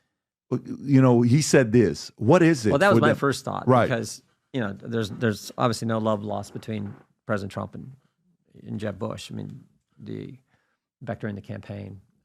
What did Trump say? He says, oh, you're really tough, Jeff. Yeah, you're really tough. Well, let me get this straight. I started off all the way on the end. Now I'm over here. You're at 3%. I'm at 41%. And soon you're going to be off the stage here, right? That's the whole he's tough exchange that they had. Yeah. Well, and he called him low energy, all the time. He wasn't lying, though. I know. There's a difference between being a president and a governor, right? Is this the clip, Rob? I'm looking. I'm not sure. I don't think this is it. I think there's a different one. You'll find it may be, but I don't know if that's the one or not. Are you still thinking about that white envelope? Is that kind of where you're still going? It's like that's unbelievable. I'm curious because it is a disgusted look. It looks like from Jeb Bush. Have you ever been at events where you've gotten a white envelope and you're like, holy shit, what is this? I have not. Yeah, I have not. Yeah. I don't know. But how about President Trump? You made me think when you showed that picture of him on the debate stage back in 2015. He comes to that. I've told him this. I said, you fundamentally changed American politics. So the first debate was 2015 in Cleveland because remember the 2016 convention was in Cleveland. And I remember that day I told Paul, I said, come with me today. We're doing some stops in our district, in the northern part of our district. I said, we'll go on up to Cleveland and we'll watch the debate. And so she came with me. And if you remember, there was always the junior varsity debate, right? And then there was the varsity debate. I remember that. Yeah, of course. And Trump was always center stage, varsity debate, because he was leading in the polls. And and if you remember, the first question from Megyn Kelly, of course, was Rosie O'Donnell. You've called women this, that. That's not true. Only Rosie O'Donnell. Yeah. And When I remember when I talked to the president about this, I said, "You fundamentally changed politics." This is what my boys tell me. He says, "Dad, he changed politics because everyone else would have answered it with, well, I was taken out of context, and they'd have yabba dabba dooed it." And he just leaned in and gave the response he did. And what was amazing in the arena, everybody laughed. Every guy laughed. Every lady laughed. Everybody, because my wife was sitting beside me, she was laughing like everyone. Oh, you were in the room? Yeah, we were in there when he did. And then of course the other thing he did, when I was telling this story about how he changed politics, literally in the first debate, he goes, "Yeah, but that wasn't the best part of the debate." I go, "Really?" He goes, "Yeah, the best part of the debate was," he goes, "later," he says, "if you remember, Megyn Kelly asked, how many of you will pledge to support the Republican nominee? Whoever wins, how many of you will pledge to support? Raise your hand." He didn't raise his hand. And he didn't raise his hand. And she looks at him, she goes, "Well, Mr. Trump, you didn't raise your hand." And he gave a totally American common sense answer, right? He goes, kind of looks both ways, goes, "Depends on who it is," right? And which is exactly where Americans are. Depends on who it is. And since that time, it's been, Trump's dominated the party and I think dominated politics for, 10 years now. Which one? Is this the clip, Rob? Yes, I'm just having internet issues. Let's see. Let's see if it, okay. If it doesn't play, it's totally fine. So, yeah, I mean, look, for us that we're on the outside and we just kind of watch this stuff taking place, you sit there and you wonder, who really are these power players? Who really are these guys that have the influence behind closed doors? Who's telling these guys what to do? Have you met any of these guys? Have these guys, because yesterday Ben Shapiro posted something out. He says, "I got a text." Right, Rob? If you want to pull up the text that Ben Shapiro got, he says, "I just got this text from," was it New York Times? I think it's the New York Times. Ben Shapiro, New York Times text. New York Times. And he shares it that he got, if you go lower, it'll show what the text was. Yeah, that's the one right there. "Hey, good day, Mr. Shapiro. I hope you're doing well. I'm Nico Grant, reporter, New York Times. Wanted to give you an opportunity to comment for an upcoming article that's taking a look at how political commentators have discussed the upcoming election on YouTube. We rely on okay, October 29. Here's what points, talking points, media matters. Identify 286 YouTube videos between May and August that contain election misinformation. Researchers identify videos posted by you in those 4 months. We feature a clip of you saying your party rigged many of the voting rules in advance. I have also a few questions. Are you a member of the YouTube Partner Program? If so, how frequently does YouTube demonetize you? Has YouTube sent you messages, emails, or notices last year that your content was..." So he posted. Then Tucker says he got it as well, and Tucker gave him a very nice response. I don't know if you heard what he said to him. I can imagine. Yeah, he said F off or something like that, right? And thank you for your prompt response. Would you like to address any of these? I would like to participate in an attempt to censor me. No thanks, but I do hope you'll quote me, and I write above. Note that I told you to F off, which I am now doing. Thanks. Yeah. Well, by the way, Ben Shapiro came and testified, and literally a week later, Ben's testimony was powerful, and he testified on this GARM issue we were talking about briefly earlier, because what they were doing to the Daily Wire, and then, like I said, GARM no longer in business, out of business. Oh, here he is. Yeah, he did a great job. How long is it, Ron? We don't need to play right now, so it's a longer one. But I guess a part of it with everything that's going on, let's talk Google, right? I mean, for the last 3 days, everybody's been posting, Rogan's video is not showing up. Rogan's video is not showing up. They're censoring, all this other stuff. And then Rogan comes out and says, well, when it comes onto YouTube, yes, it wasn't showing up, but if you want to watch it, we post it over here. Yeah. And then YouTube even responds back and says, look, we were having some issues. It is true that other clips were showing up, not the main interview. We are working on it. We apologize for inconvenience. So YouTube responds, and the average person gets to decide whether they're censoring or not. That's up to the average person to think about. And then when you go a little bit deeper and you look at the numbers, you'll notice the number one company that donates the most to the Democratic Party is Google, right? It's not something that's not known. It's public. You can look at what the company is that gives the most to Trump. That's public. If you want to look at who gave the most to Kamala, right there, Google number one by a mile. Then it's Microsoft. Then Brown & Brown, J&J, Apple, Oracle, Wells, NVIDIA. If you look at Trump, American Airlines, Walmart, Boeing, Lockheed, United Airlines, FedEx, Wells Fargo, Johnson & Johnson. And it's not even close when you look at the numbers that's been given, right? Small amounts. So you've worked with Google before. You work with those guys going back and forth. How much of it you think is still happening to the levels where they are favoring Kamala, they are favoring the other candidate, not Trump, trying to censor some of the interviews? Or are you at a point where you're starting to trust Google more than you did before? I think all the left, media, tech, I think it all is biased to the left. It's like on your phone, do your news app, hit the news, and every single story, with the exception of Fox, that comes up, is negative on Trump or Vance or a Republican. It just every single one. So we just know that's the lay of the land. God bless Elon for buying Twitter. We now have a place where it's fair, where it's like I said, the First Amendment's actually operating as the First Amendment. So that just, I always say the left has a template, a formula they follow all the time. The left tells a lie, big media reports the lie, big tech amplifies the lie, and then when you tell the truth, they call you a racist, or they'll call you something else. They'll call you the liar, or they'll call you whatever. And then pretty soon your position proves accurate, and then they're on to the next lie. And it's like Trump colluded with Russia. Total lie. We all knew it, what we thought it was at the time. We went through the facts. Mueller did a 2-year investigation, $30 million of taxpayer money, concluded no collusion. No. But Schiff tells it, media reports it, big tech amplifies it. And frankly, if you're against it, I remember in so this is right in the middle of all that one. 2018, I get a call from a colleague, Congressman Gates, and he says, Jim, Twitter is shadow banning us. And at that time, it was like, was it 6 years ago? I was like, I didn't know what shadow banning, what is it? And he kind of explains it. Turned out he was right. Twitter was shadow banning 4 members of Congress: Gates, Nunes, Meadows, Jordan. Just happened to be the 4 guys who were digging into the whole Mueller thing and the whole Russia collusion as being BS. And sure enough, they said, well, we didn't mean to do it. It was a glitch in our algorithm, which is in essence what YouTube said today or yesterday.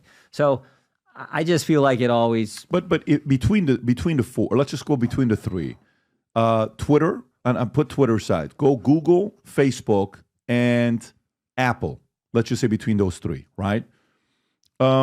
Which one of them is most accommodating? Which one of them do you still not trust that they're still doing something behind closed doors?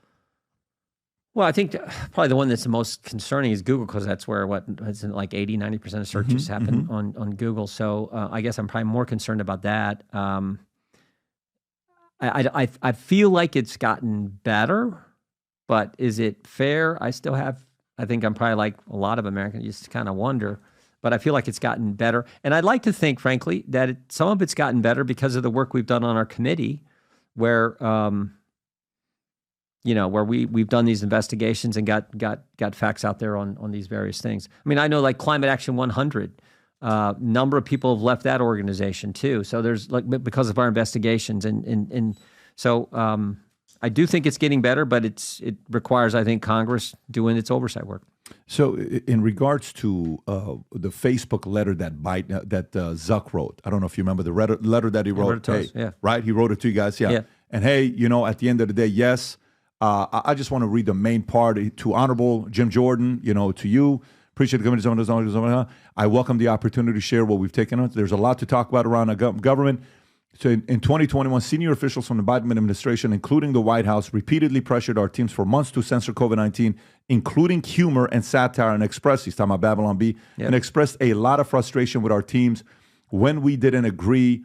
Ultimately, it was our decision whether or not to take down, and we own our decision, including COVID-19 related changes we made to our enforcement in the wake of this pressure. I believe the government pressure was wrong, and I regret that we were not more outspoken about it. I also think we made choices that, with the benefit of hindsight and new information, we wouldn't make today. Like I said to our teams at the time, I feel strongly that we should not compromise our content standards due to the pressure from any administration in either direction, and we're ready to push back if something like this happens again. Now, some of the people, when this was taken, I'm curious, because I'm talking to, because he wrote the letter to you.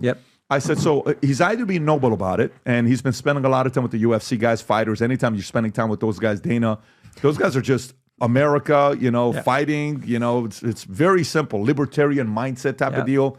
a little bit edgy, and he's liking being around those guys, right? He's actually getting along with being around those guys. It's either noble, it's number two, he's sick of it on what's happened with it. 3, he's scared. 4, he's getting ready for Trump. That's going to be in office. And this was his way of saying, I don't think Biden's going to win. I think at the time Biden was still the candidate. What do you think was a reason for him? And by the way, if this letter would have come out in the next 7 days, that could have determined the election. Democrats are lucky this came out 4 or 5 months ago. Yeah.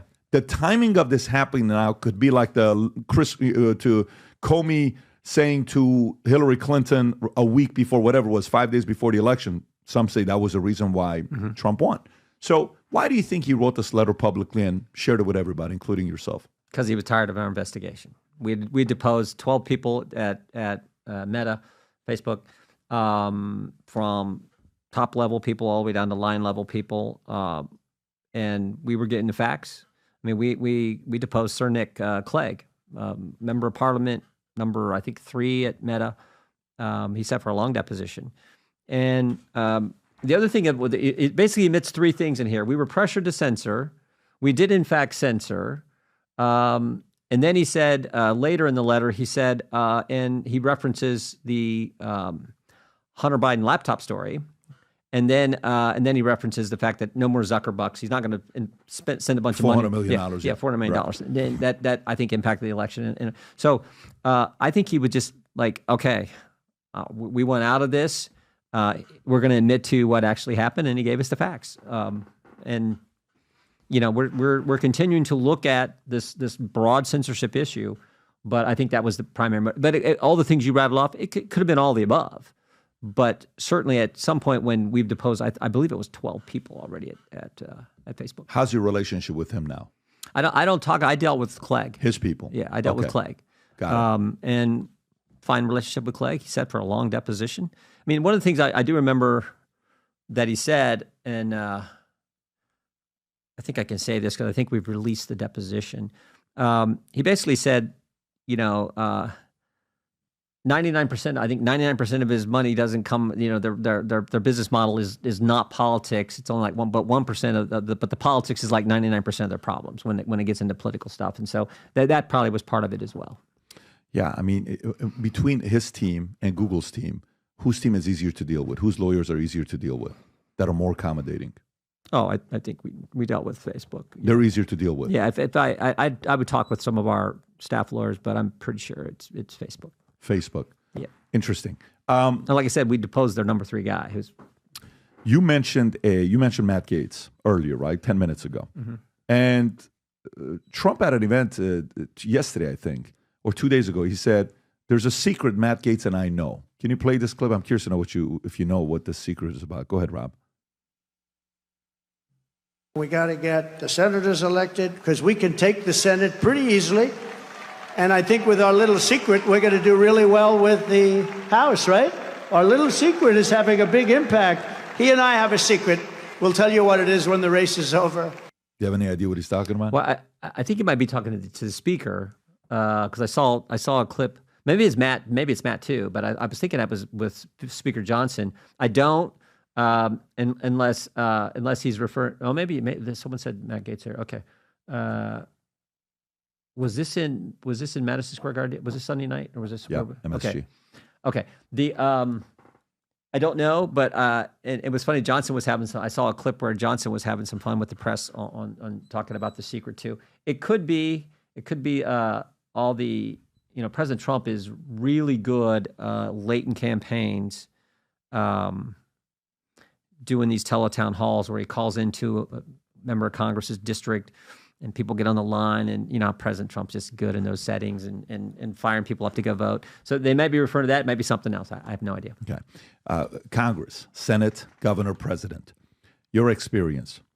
You know, when in sports, if you go and you look at offensive line, they have a certain personality about themselves, protective, you know, big brother. You kind of see a pattern of who they were growing up, all this other stuff, right? Corner, safety, you know, a little bit different of a personality. Wide receivers, typically the number one position for divas, that, they're always like, oh my God, it's not fair. You didn't throw me the ball enough. Always very demanding, temperamental. If you think about the history of wide receivers and all this stuff. And then if you go to running back, different quarterback, leader, wanting to make the team come together. There's different wiring for different things, right? Profile of somebody that's in Congress versus Senate versus governor versus president. Is there a difference? Like if you were to say Congress, typically their strength is this is their wiring. Senate, they're typically known for this.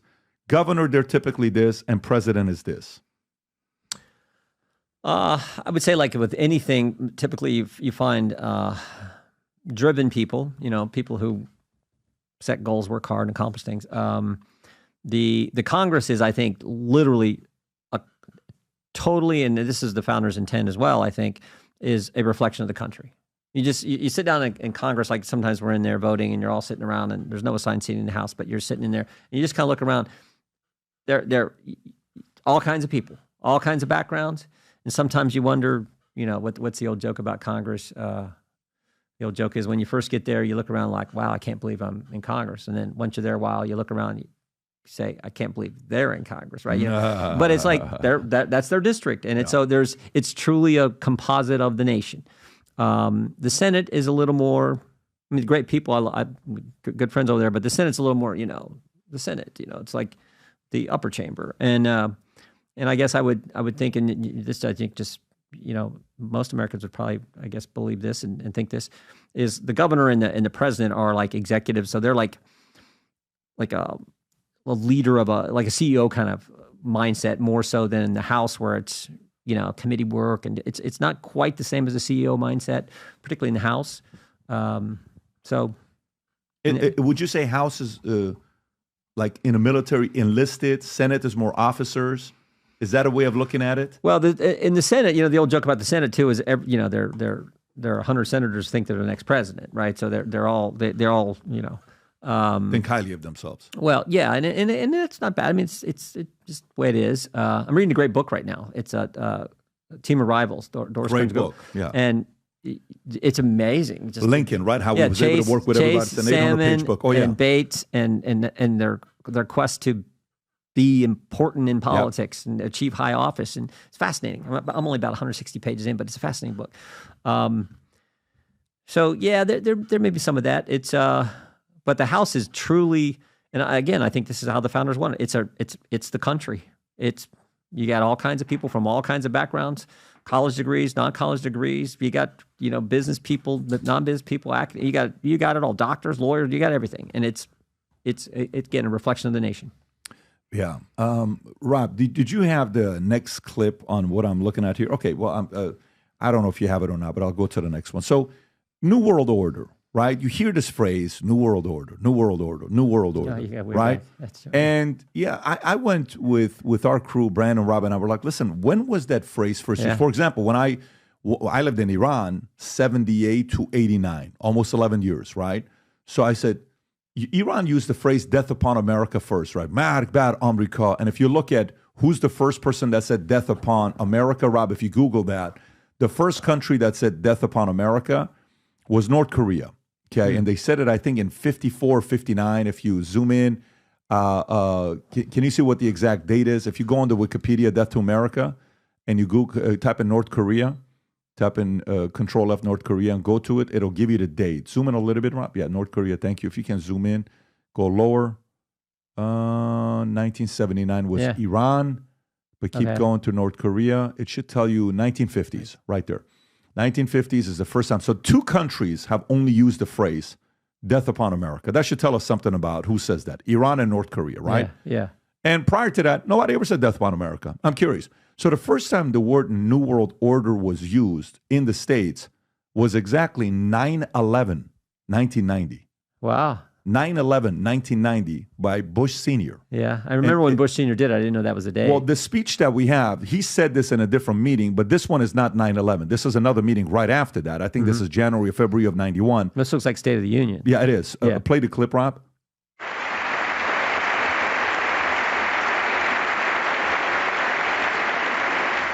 A new partnership of nations has begun, and we stand today at a unique and extraordinary moment. The crisis in the Persian Gulf, as grave as it is, also offers a rare opportunity to move toward an historic period of cooperation. Out of these troubled times, our fifth objective, a new world order, can emerge, a new era, freer from the threat of terror, stronger in the pursuit of justice, and more secure in the quest for peace. An era in which the nations of the world, East and West, North and South, can prosper and live in harmony. 100 generations have searched for this elusive path to peace, while 1,000 wars raged across the span of human endeavor. You can pause it right there. And what do you think about this? I remember at the time, I was 26, 25? Yeah, so I'd been, 26. So I didn't think a whole lot about it. I mean, I was on the rest of the mat, helping guys become All-American and hopefully win some Big Ten championships. But it is kind of interesting when you look back. It's been that long. I am nervous though in today's world about these guys in Europe who they all fly over there and they do their where's that event they do every year? Davos, World Economic the Davos, Forum, of course. Schwab, And they're all, the Klaus guy. Yeah, the Klaus guy. Yeah. Yeah, because he just seems kind of creepy and strange to me, and talking about some of these same kind of terms. Like, look, I'm for America. I want America to be the greatest country, the leading country. One of the things we've traveled to Israel several times, my wife and I, with other members of Congress. And when you're over there, one of the things the folks in Israel will tell you is they say, the best way you can help us, the best way America can help Israel is for America to stay strong. If America is strong, we're better off. And I would argue the world's a better place if America leads. Our values, our principles, our economy. And so I'm not, there he is. I'm not too interested in this. He looks like a sweetheart, though. You got to give it to him. His voice is even better. When he speaks, it's just kind of like, what a gentle giant. Yeah, it's... you ever heard him speak? I have. It's like like Tony Robbins, motivational speaker, just fires you up. It's just... Yeah. I've got to listen to him now. No, you have to. Just look how sweet. This is the kind of voice that if you late at night, you have a lot of your stress, let him play, you will fall asleep. You'll have nightmares, but you'll fall asleep. Go ahead, Rob. Ce nouveau monde, on doit accepter une transparence, et je dirais même une transparence totale. Tout va être transparent. Yeah. It's better when he does it in English, but Rob speaks French, and he likes to always go to the French videos. He tricks us that way. This anti-system movement, what we are seeing is a revolution against the system. So fixing the present system is not enough. You can pause that. Now, just so you want running things, right? Like, holy cow. But on the inside, are you so, like, I remember I'm in an insurance company. I'm a regular guy. I'm coming up. So, and then all of a sudden, I'm making some noise. Then I become a player. Then I become an executive, chairman with the company, and I'm doing very well, and I'm one of the guys that's in the face of the company, and I get invited to this one meeting where 54, 56, CEOs, vice presidents are going to be in this room. And I walk in to just size everybody up, right? To kind of see what I'm like, oh, wow. I used to look up to that guy. Damn, he's been late to every flipping meeting, and he leaves early, and he's always got a drink in his hand. Wow. Disappointed. Yeah. What a great speaker you are on stage. Dude, you're a schlep. What was that all about? Then I'm like, okay, that guy right there, he keeps talking about he wants his commissions to be higher for people that are no longer selling. The last time he sold something was 12 years ago. All he talks about is his handicap. He doesn't like work. He's done. This guy over here, that guy's a killer. He's going places. Who is she? Let me go see if I can have dinner with those guys. And then when you go there, and then some of the guys that have been around for 5 to 10 years will coach you. And they'll say, okay, you want the law of the land? Yes. Those guys have been done. Those 3 are about to get a divorce. That guy's got a cocaine addiction. That guy's a gambler. He's almost lost all his money. That other guy's going through a major issue in his personal life. That guy's got the most talent out of all of us, but he doesn't think big enough. That person's a great person to stay close to because everybody trusts him and he'll never lie to you. Not the biggest earner, but he's the number one character guy in the room. And I remember that moment. I'm like, oh my God, what is going on here? Yeah. Innocent, right? It's naive. Yeah. 26, 27 years old. Yeah. I'm in a room like this, 28 years old. So for you, when you walk in and you're in it, and now you've been in it for 30 years and you're around it, is anybody talking about the New World Order stuff and what things they're worried about and what their concerns is? No, they're just coming to work and doing their jobs. People, I mean, I think we're rightly concerned about China. I'm real concerned about this talk of central bank digital currency. I don't want the government seeing every purchase we make and all this. It's like, that's frightening, particularly when you think about what we've seen the government do. About CBDC. Yeah, right. that stuff that's crazy. And I'm not on the financial service. I got some buddies on that committee who are more experts, and I'm not an expert at all, but they're experts in this and they understand it. And they're like, this is bad, and because I've seen it in other areas. I mean, you talk about people in the government that I think are part of the swamp. We deposed as part of this. If you remember the letter, the 51 Intel officials who did this in 2020. Yes. So we deposed Clapper and Brennan and Morrell. Morell's the guy who put it all together, organized it all. At the urging of Tony Blinken, who was working for the Biden campaign. But when we depose these guys, they're the ones who got this attitude. Like, in some ways, they would strike me as like the Klaus guy here. When we depose Brennan and Clapper, the arrogance and the idea that they still think Trump is some like danger. I mean, it's like, it's crazy. So those are the guys that I think are a concern. I don't know if they're we got members who come focused on their job, serving their constituents back home, which I think is our primary responsibility. But there are some big interest. We got to make sure our military's. Who are the bad guys? Who are the real bad guys that you're? No, but I mean specific. The bad guys, not the people that are like. Is Chuck Schumer a bad guy? I think they're. I always say not all Democrats are crazy, but the left that controls their party is. And the left, I mean, you go down the list of all the crazy policy positions. It's crazy to defund the police. The left believes that, though. It's crazy not to have a border. Left believes that. It's crazy to let non-citizens vote in our election. Left believes that. It's crazy to say men should compete against women in sports. But you could just keep going. So it's the left that controls their party. Who is for sale? Do you know the people that are for sale? Are there anybody that's for sale that they'll sell America for anything? I wouldn't put it in that terms. I would just put it in like the political the energy in the Democrat Party is from the left, and the left has this. I mean, look at what's happened. Look what happened on college campuses with. I mean, you had people protesting in favor of Hamas, for goodness sake. They're terrorists. So, and because of that, you have members of, I think, people in elected position who kind of waffle on their positions on Israel, for goodness sake. It's like, so I think that's the concern. It's the energy in their party is the left, and the left is now in control of their party. So much so that you got members of the Democrat Party saying we're going to go to executive session so no one can hear what RFK Jr. is going to testify to in a hearing on censorship. I mean, that's crazy. But to me, you could be pro abortion, right? And pro-choice. They call it pro-choice nowadays. And you can make your argument, and maybe you're an atheist. Maybe you're an agnostic. Maybe you're not a Christian. Maybe you're a Scientologist. Like, hey, man, pro-choice. Let the woman decide. But that's what you believe in, right? Maybe you believe in higher taxes.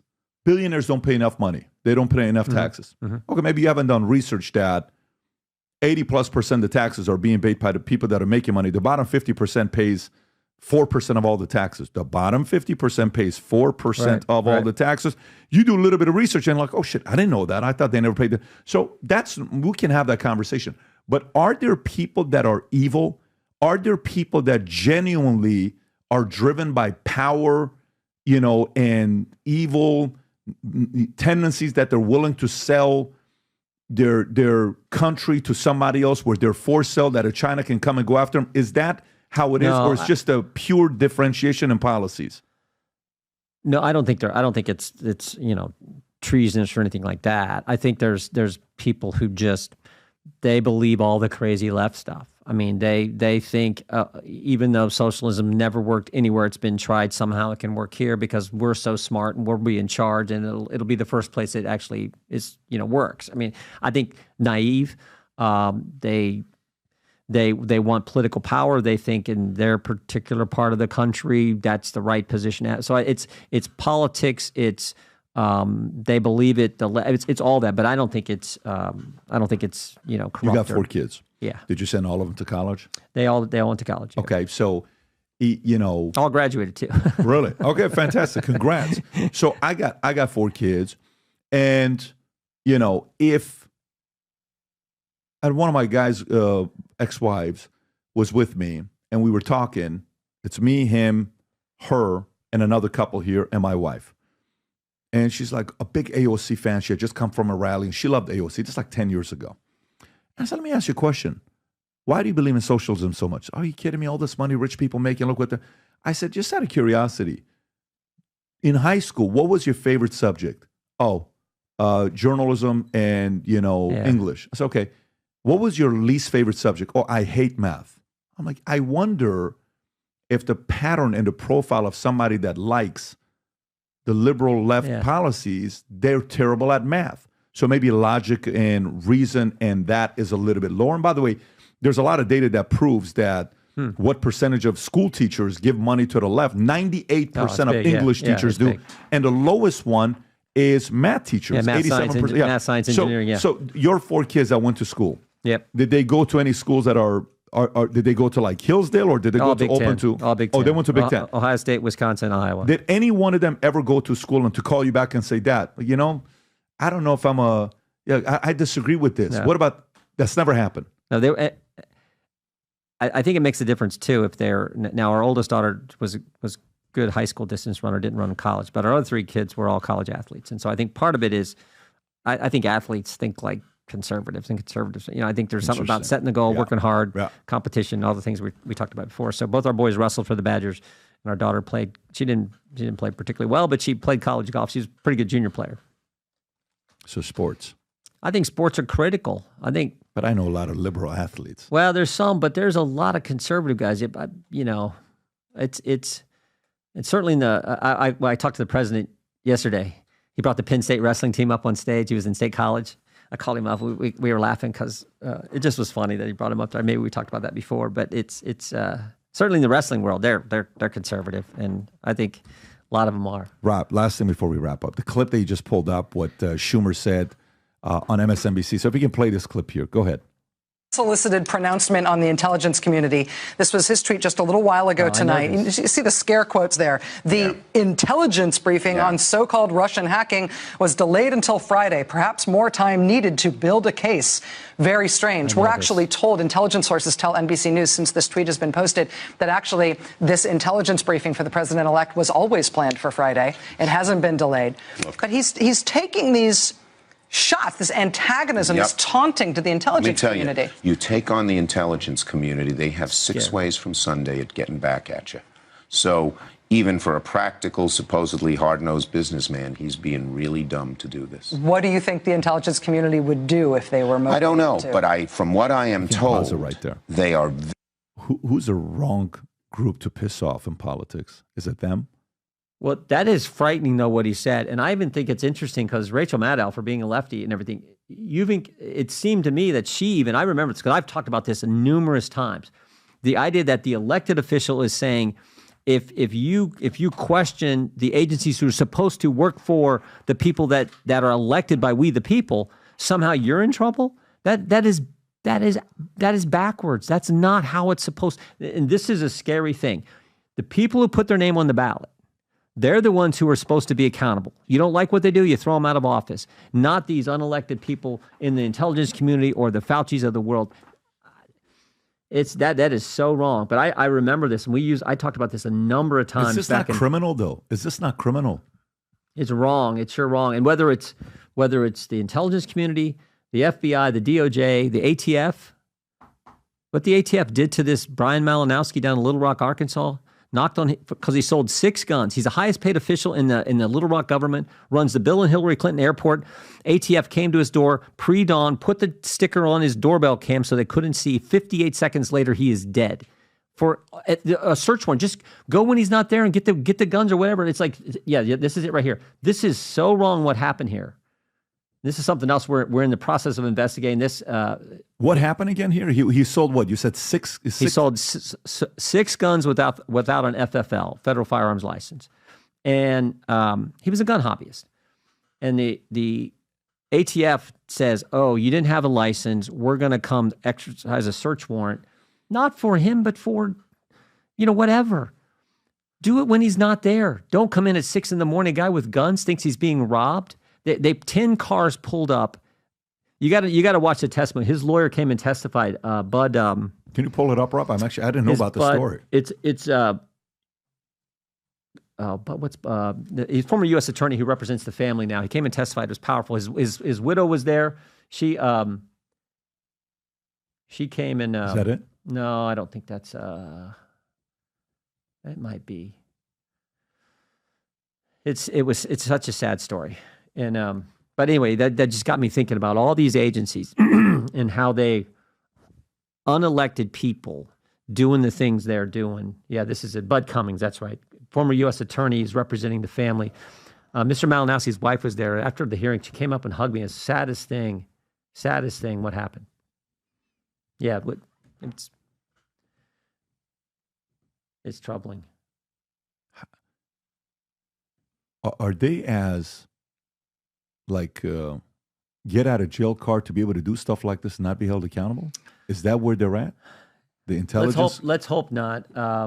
Let's hope not. And what we can do is best way we can begin to change it is 7 days from now on this election and make sure President Trump and Republicans win. Jim Jordan, this was great. It was great spending time with you. I appreciate you for coming out. Thank you. And hopefully we'll do many more of these in the future. I look forward to it. Thanks for all the good work you're doing. Absolutely. Appreciate you, Jim. This was great. Fantastic. Take care, everybody. Don't rustle this guy. He's trouble. Take care. Bye-bye. You're going to think I'm crazy when I tell you this, but the last 13 and a half years, I've been working on my first fiction book to write, ever. Fiction book to write. And while I finished this book, a year ago, I got the strangest phone call about one of the characters in the book where the guy wanted to meet with me and he read the book. And afterwards was like, wait a minute, am I the villain in the book? This is a story about a character named Asher, who is half Armenian, half Assyrian, whose father was involved in the Iranian Revolution, linked to Savak, working with the Shah, that they escape and he gets recruited to a secret society. When you go to the secret society, it's been around for a couple thousand years. They've developed some of the craziest leaders of all time. And they test you. There's unique tests that they have at this society where they test to see your emotional mental toughness. One of the tests that they have is very rigorous. It's purely mental. Of course, there's a physical one, but one is mental and emotional. If you're Armenian, if you're Syrian, if you're Persian, this is a book you're going to be reading and saying, holy moly, this is the kind of stuff you talk about in here? Yes. If you're somebody that's fascinated by history, this is a book for you. Characters. There's a technology that this society, secret society, builds where you go into a vault. I won't spoil it for you. When you go down, they have a technology where you get to sit down and watch and have a 3-4 hour conversation with Tupac. You can set up a debate between Karl Marx and Ayn Rand. Karl Marx is in the book, who wrote Communist Manifesto. Ayn Rand, who wrote Atlas Shrugged, is in the book. Marilyn Monroe explains the concept of seduction and sex in the book. When you read the book, it's about development of the next leaders in the world and how they do it and how they've been doing it for many years. And it's also about how to prevent the end of civilization and how this organization goes about doing it. So, I've never written a parenting book before, but if I ever wrote a parenting book, this is the closest thing to it because it's all mindset, a lot of crazy stories. Again, 13 and a half years. Trust me, I told myself I will not publish this book until I sell my insurance company and I'm fully disconnected from it, where it's no longer my responsibility 100%. When you read this, if you're a creative person, if you like fiction books, if you enjoyed Atlas Shrugged, or if you enjoy Divergent, if you like books like that, I think you're going to enjoy reading this book. It's the creative side. Business books is very easy. Here's how you do it. Here's how it works. This is very creative. If you haven't placed your order yet, now you can order it on Simon & Schuster, Amazon. I'm going to put the link up below somewhere here, maybe even in my profile. Go order the book and read it. I've never written a book where I can't wait to read your reviews to see what you think about this book. So I'm going on this wild journey, and we have some plans with this book here. If you support the things that I work on, I would appreciate you going and reading the book, order the book on Amazon, and then post a review.